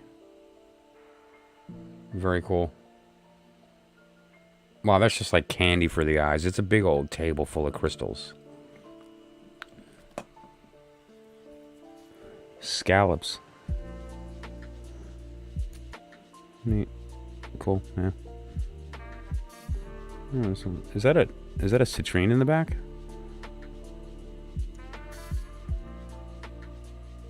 Oh, that's cool. That little dish. Is that a soap dish? There's a little soap dish with the sun card on it. Love that. You got your chakra stuff going on. Looks like you got a bunch of obsidian in there. Looks like you're going to be burning some stuff. Oh, yeah. Very cool. Yeah. Good stuff. Yeah, I lack a decent New Age store in my area, actually, to be honest. I'd considered opening one, but nope. Been there. Went public. Back in the 90s. Okay, so let's take a look at what we have here. I'm not sure who this is for, but we're going to find out. Oh, that's my favorite thing. When you walk into a New Age store and you got some kind of really cool sort of mellow stuff, like that thing you sent me before. That was, you have no idea how perfectly peaceful that moment was. Like, and the moment was exactly what I needed at the right moment. So thank you for that. I'm glad you brought it up because it reminded me to thank you for sending me that song. Because it landed at a perfect, you don't even realize that it was a perfect time for me to hear that today. But when you walk into a New Age store and you get hit with the Nag Champa, and then the music and the you know, typically there's some kind of low-toned, pleasant bell sound when you first walk in, like a gong, or like a crystal bowl kind of gong. I like bells. I have a little incense holder here that I made a bell out of, where basically what I did is I took a bead and I tied the bead into the bottom through a string, okay, and then what you do is you unwrap it. And it has 3 beads associated with it here. And so what you do is you take this, put it down. Okay, you grab the one, the other bead slides, and you hold it. Okay, and then just let it go. And so it's a way to just sort of, and then when you're done, you just put it down, wrap it up, and you're good to go for the next time you need to ring a bell for something. And that kind of idea of announcing the will with sound is really something. And whenever you walk into a New Age store and you get hit with the music and the smell, and the energy is just pretty mellow typically. Everybody's in there for the same reason, right? We're all seeking. Even if you're just in there looking at the stuff, it's still, you're seeking. And I love that feeling. I've always liked that. I will say this though, one time, this is my fair warning to everybody here that doesn't take crystal bowls seriously. I was at INATS. It's a large trade show in Colorado, International New Age Trade Show. It's once a year. It's a big show of all the vendors, and I was in the process of, well, long story short, we were kind of developing a relationship between multiple companies where we were going to acquire a bunch of companies and kind of become this New Age, like a vertical roll-up of different industries, including retail, publishing, so forth, sidelines. Long story short, I was at a booth of a company that makes crystal bowls, and it was a big one, so it was like a right. It wasn't like a high. It was like really resonating, and I gong it and I get it going, and it's loud. It's like it was like shaking the room. This is a big hall. And no one looked up because it's been happening the whole weekend. And then I took the wand away and I let it sit there and vibrate. And everyone's staring at it. You can feel this vibration. It's really awesome. And the bowl's about this big. I mean, it's huge. And I wanted to feel the inside. So I go to put my hand inside the bowl. And my arm touched the bowl. Like, so you've got this glass white crystal bowl vibrating as loud. It's like almost painful. I just kept going, like kind of almost to be obnoxious about it because it was so beautiful, the tone. It was so pure, but and then I let the wand go and I go to put my hand in and my arm touched the bowl. And the sensation of pain was so intense that I cannot describe it. It was like beyond a 10. There was like no sensation like that in my life. I was nauseated, dizzy, knocked out. Like I felt like I'd been punched by Mike Tyson, you know? And it took me a day to snap out of that. Just by a little piece of my arm touched the bowl when I went to go put my hand in to see if I can feel waves on my hand. Because you can from the outside. You can feel the waves on the outside. So if anyone is playing with a crystal bowl, and I don't mean a glass one. There's small ones that are kind of glass. Or there's the metal singing prayer bowls.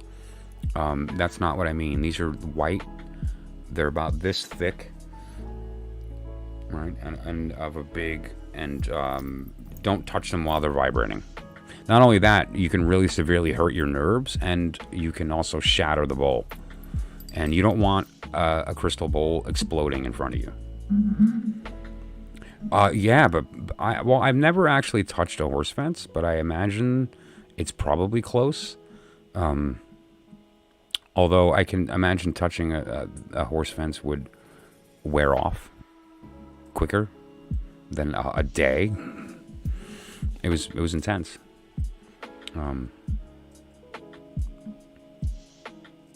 But yeah. But let's look at the cards here. We have a couple things. The Ten of Cup, then we have High Priestess in the middle, and then Knight of Disc. Now this is neat because they're all three separate kinds of cards, right? So we have a small card, we have a major, and we have a court, which is nice. But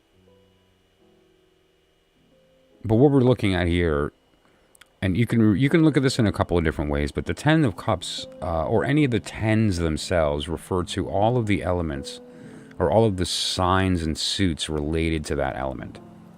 So in this case, water. But this particular card, due to where it falls, is Mars in water. Right? It's the idea of that energy, because it's transferring, it's moving. into sword from wand. The next card that's going to come up will essentially be the ace/princess of sword. And so we're moving out of, like, we're in complete emotional fullness. And now the energy is moving into being prepared to communicate that idea into the world, like to speak it. Right now it's prior to that. It hasn't been spoken yet. But now we have the High Priestess, and what this is referring to is that this water that's part of this Ten of Cup is spiritual in nature, meaning that this is not the usual water that you drink. This is the water of spiritual truth, of the secret. The Hierophant is the lie told openly, whereas the High Priestess is the truth held in secret, right? But more important than that is, and I don't know if secret's the best word. It's the idea of it's not readily available to your brain. It requires you to look into some things, look behind the scenes, do some math. Like there's different things that need to be done for you to come to the conclusion. Or maybe just simply look at it from a different perspective, like flipping the lens. If we pretend, for the sake of the conversation, that everything we see is us speaking back to ourselves, then we can actually listen to that message and see it from a different perspective. And then when we recognize that that's us, is when we have the ability to flip the lens and see from that perspective instead of ours. And when we do that is when we've unlocked that conversation. And now the priestess refers to a few things, but specifically Gimel, the letter Gimel, but more specific is the idea of the moon, and with respect to how the moon affects our emotional state and how the moon affects water emotion. The moon is responsible for the motion of emotion, the ebb and the flow. The idea of that transitional phase in between. You know, there's some sects of witchcraft that the initiation process is actually walking in between high and low tide.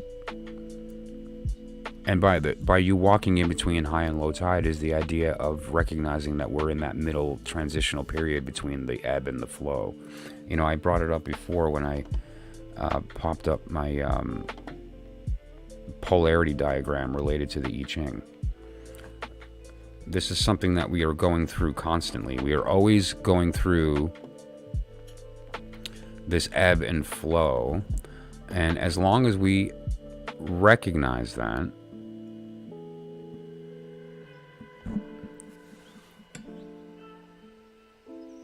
we can kind of recognize where we are on this line. And so the idea here is that the moon is representative of the compulsion, the force to make this happen. If the universe, happy 444, if the universe was spoken into existence through an exhale, and it could not have existed without the inhale. What this is referring to is that process looked at from both sides at the same time. So there's the universe exhaling, the universe inhaling that, right? The thing it expands into. And then there's the third thing, which is us viewing that process take place. The idea of the moon pulling the ocean, and so it becomes deeper, and that the whole idea of the ebb and flow. Well, yes, Boaz and Yakin is respect to mercy and severity, positive, negative, that whole idea. And let's not forget the middle pillar. And the middle pillar is the ultimate truth, which is that there are no real polarities, and that, trying to travel back and forth, you have, to put it in the words of the Tao, whether you're going up the ladder or down it, your position remains shaky. But when you stand on the ground on your own 2 feet, you'll never lose your balance. But what the High Priestess refers to is the actual energies, the forces that allow for this thing to take place. Because don't forget, when we're dealing with majors, we're not dealing with the minutia of the day. We're dealing with higher level energies on our higher selves, our inner selves. We're not looking at the outer world. And so the High Priestess refers to that energy of the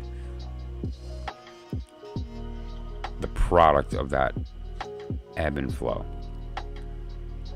She is also the object of the magician's desire, which then turns into a relationship that becomes the couple of the High Priestess and the Hierophant. Ultimately, though, the magician and the High Priestess give birth to the Hierophant, which is a different story. One of these days, I'll get into the rise or the march of the courts from the respect of the majors, because it's a slightly different story, but it's the same story. And then we have here the Knight of Disc, which is the Knight of Disc. And if you look, I love the imagery here.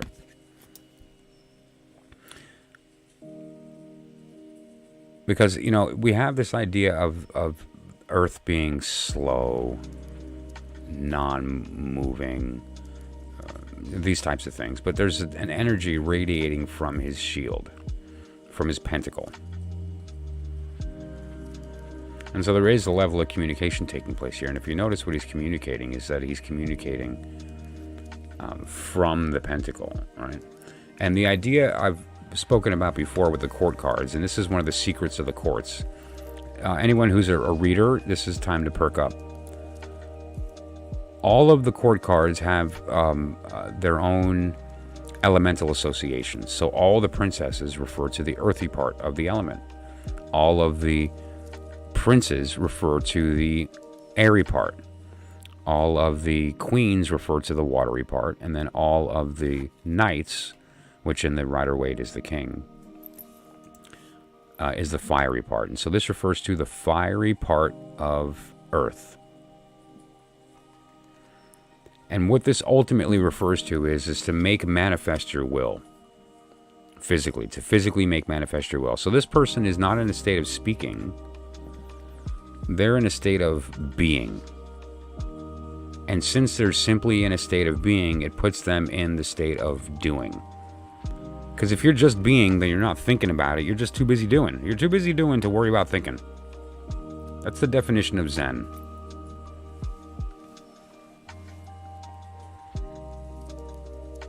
That's a very limited description of Zen, but it's the idea of the fact that you are being mindful. It's like thought, but to its nth degree. It's pure thought, pure mind, no ego, no brain, no emotion, pure balance, just pure divine mind. But so this idea here is that this is the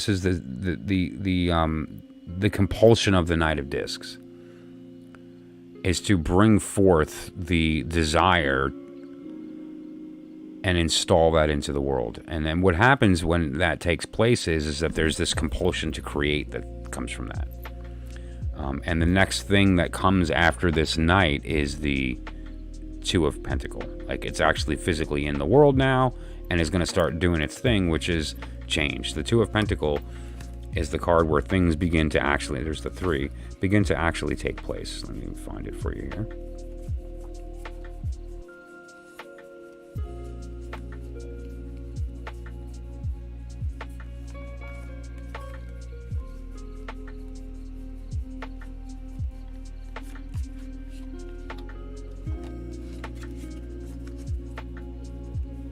Now, when I first saw this card, I thought it was pretty, but now I see it and it's holy.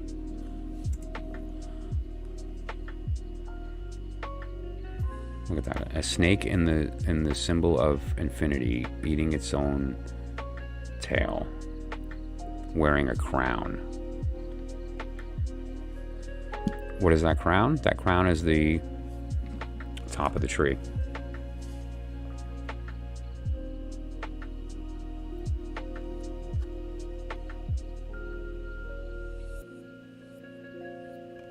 The top circle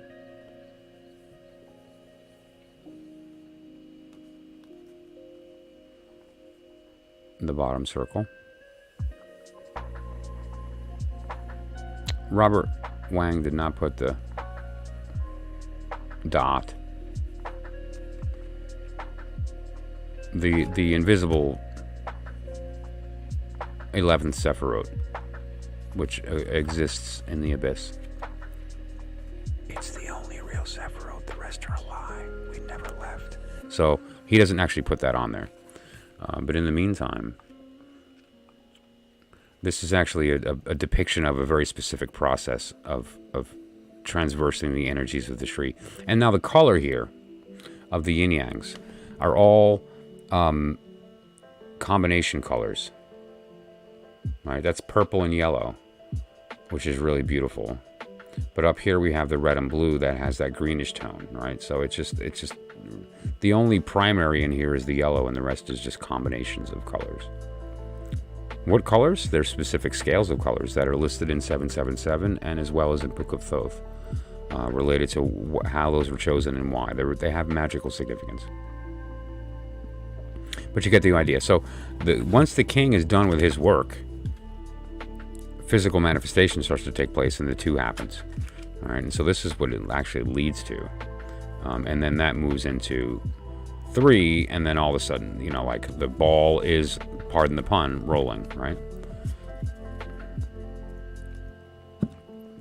So what we're looking at here is that once you are in an emotionally supported state, where you are actually feeling like you are filled with the right stuff, which is your own stuff instead of the stuff of the world, this intuitive moment can take place, and this opening can happen whereby the ebb and the flow become balanced, and so the extremes aren't getting in the way, and that leads to the ability for the manifestation to happen, for the fire to take place instead of it getting stuck in an emotion that's not divine. And the High Priestess refers to the intuitive part of that, right? And so what we have to do is make sure that these cups are being filled with the right thing, right? And what is that? That we should fill these cups with. And so that's what we're talking about here.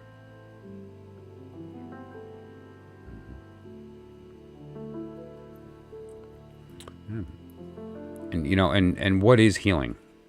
I've spoken about that before, as far as the difference between healing and transformation, right? Healing is trying to take something and make it what it used to be, which is kind of what we are trying to do, ironically. However, that doesn't always work if we do it from the human level with the brain. If we're attempting to do that with the brain, then we're just going to, get stuck in a vicious cycle. But if we recognize that we're trying to heal, meaning go back to what we were before we physically manifested as a personality, then you're onto something. Because healing is a lie. Healing implies there's something to be healed. It implies there's something that is wrong. It implies that there is a negative situation that, if we only did the right thing, could be made positive. None of those are true. What it is you are what you are. There's an expectation of what you want to be, and you might not be that thing. And so healing is an option to maybe get there. But the goal is to stop. Step back. Take a quick breath and then recognize, who am I? What am I carrying that isn't who I am? And then coming to the conclusion through the conversation that you are nothing. You are what you decide to be. And so healing is as simple as letting go of the thing you think you are and being open to the fact that you're actually a clean slate, an empty, you're a cup ready to be filled. You're a blackboard that's clean and ready to be written on at every moment. And we are the ones who write the story. We are the author. And so healing is as easy as knowing.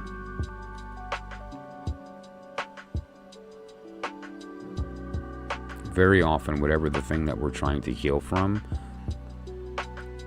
disappears once we find truth, because the thing that we're trying to heal from is being maintained by the lie. And once we recognize that that's what's happening, Not only does the lie disappear, but everything that came with it does also. You know, and that's the goal. That's the point, right?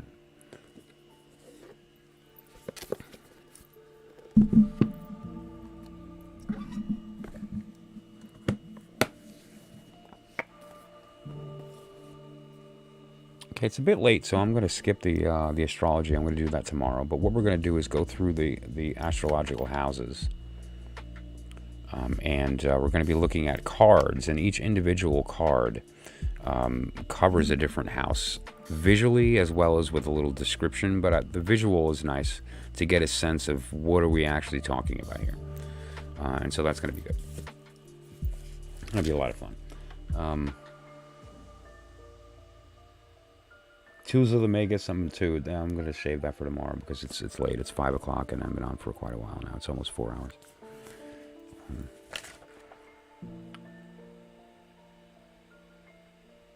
I think, yep.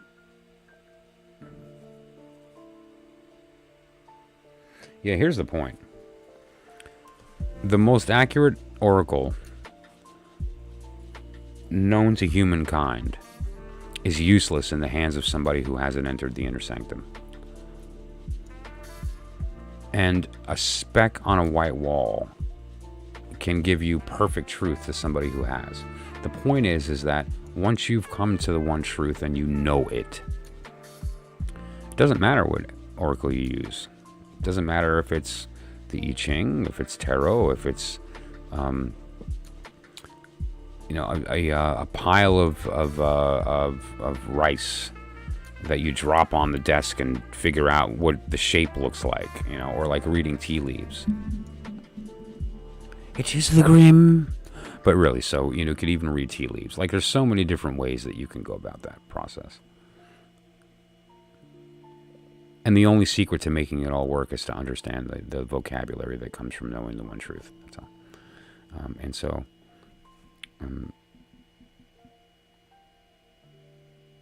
it only makes sense that we should try it, at all costs to learn that vocabulary, right? Because it gives us access to ourselves. It gives us the ability to know the real us, and there's no other way to really do that. So that said, though, I appreciate it. Thank you so much for everybody who joined tonight, and thank you to the gods of the retrograde of Mercury for leaving my stream alone, and it didn't drop tonight. Yay! We'll see if that's the case tomorrow. Otherwise, I guess that was it. If there's anything else that anybody would like me to speak about, or that you want a subject that you want to talk about, let me know. Like, again, someone had mentioned Lilith, and we jumped on that, and somebody had mentioned Goetia, and we jumped on that, and some other stuff. And so, I'm happy to entertain any idea about any subjects or anything else you'd like. Okay? You too. Thank you so much, Missy. I appreciate it. And please, anytime, like you've mentioned many times in the chat here, if you want me to shut up, just tell me. No, keep typing. There's people who are going to get lost in my voice and not pay attention to a word I'm saying, but they're going to look into the chat and go, oh, what did she say? And they're going to find truth in it. So if we're being authentic about why I'm doing this, it's because I have no idea how long we're going to be here.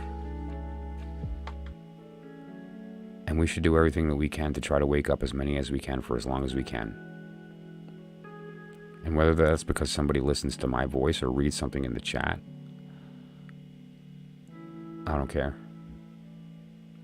So, please, for sure.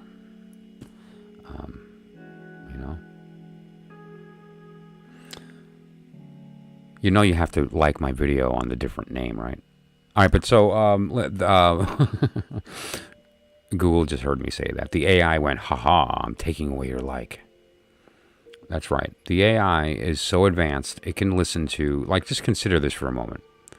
An AI could take a photograph of a stadium watching a baseball game and do facial recognition on all 30,000 people in the same moment. So, like, consider the AI could literally process every word I'm speaking 30,000 times in the time it takes me to finish speaking the word. Right? So, if I a couple of days ago, and I was like, oh, I wonder if I'm going to get a strike for playing Mozart's Requiem. Well, I did. Although it wasn't a strike, it didn't. It wasn't. But I did get picked up on the copyright.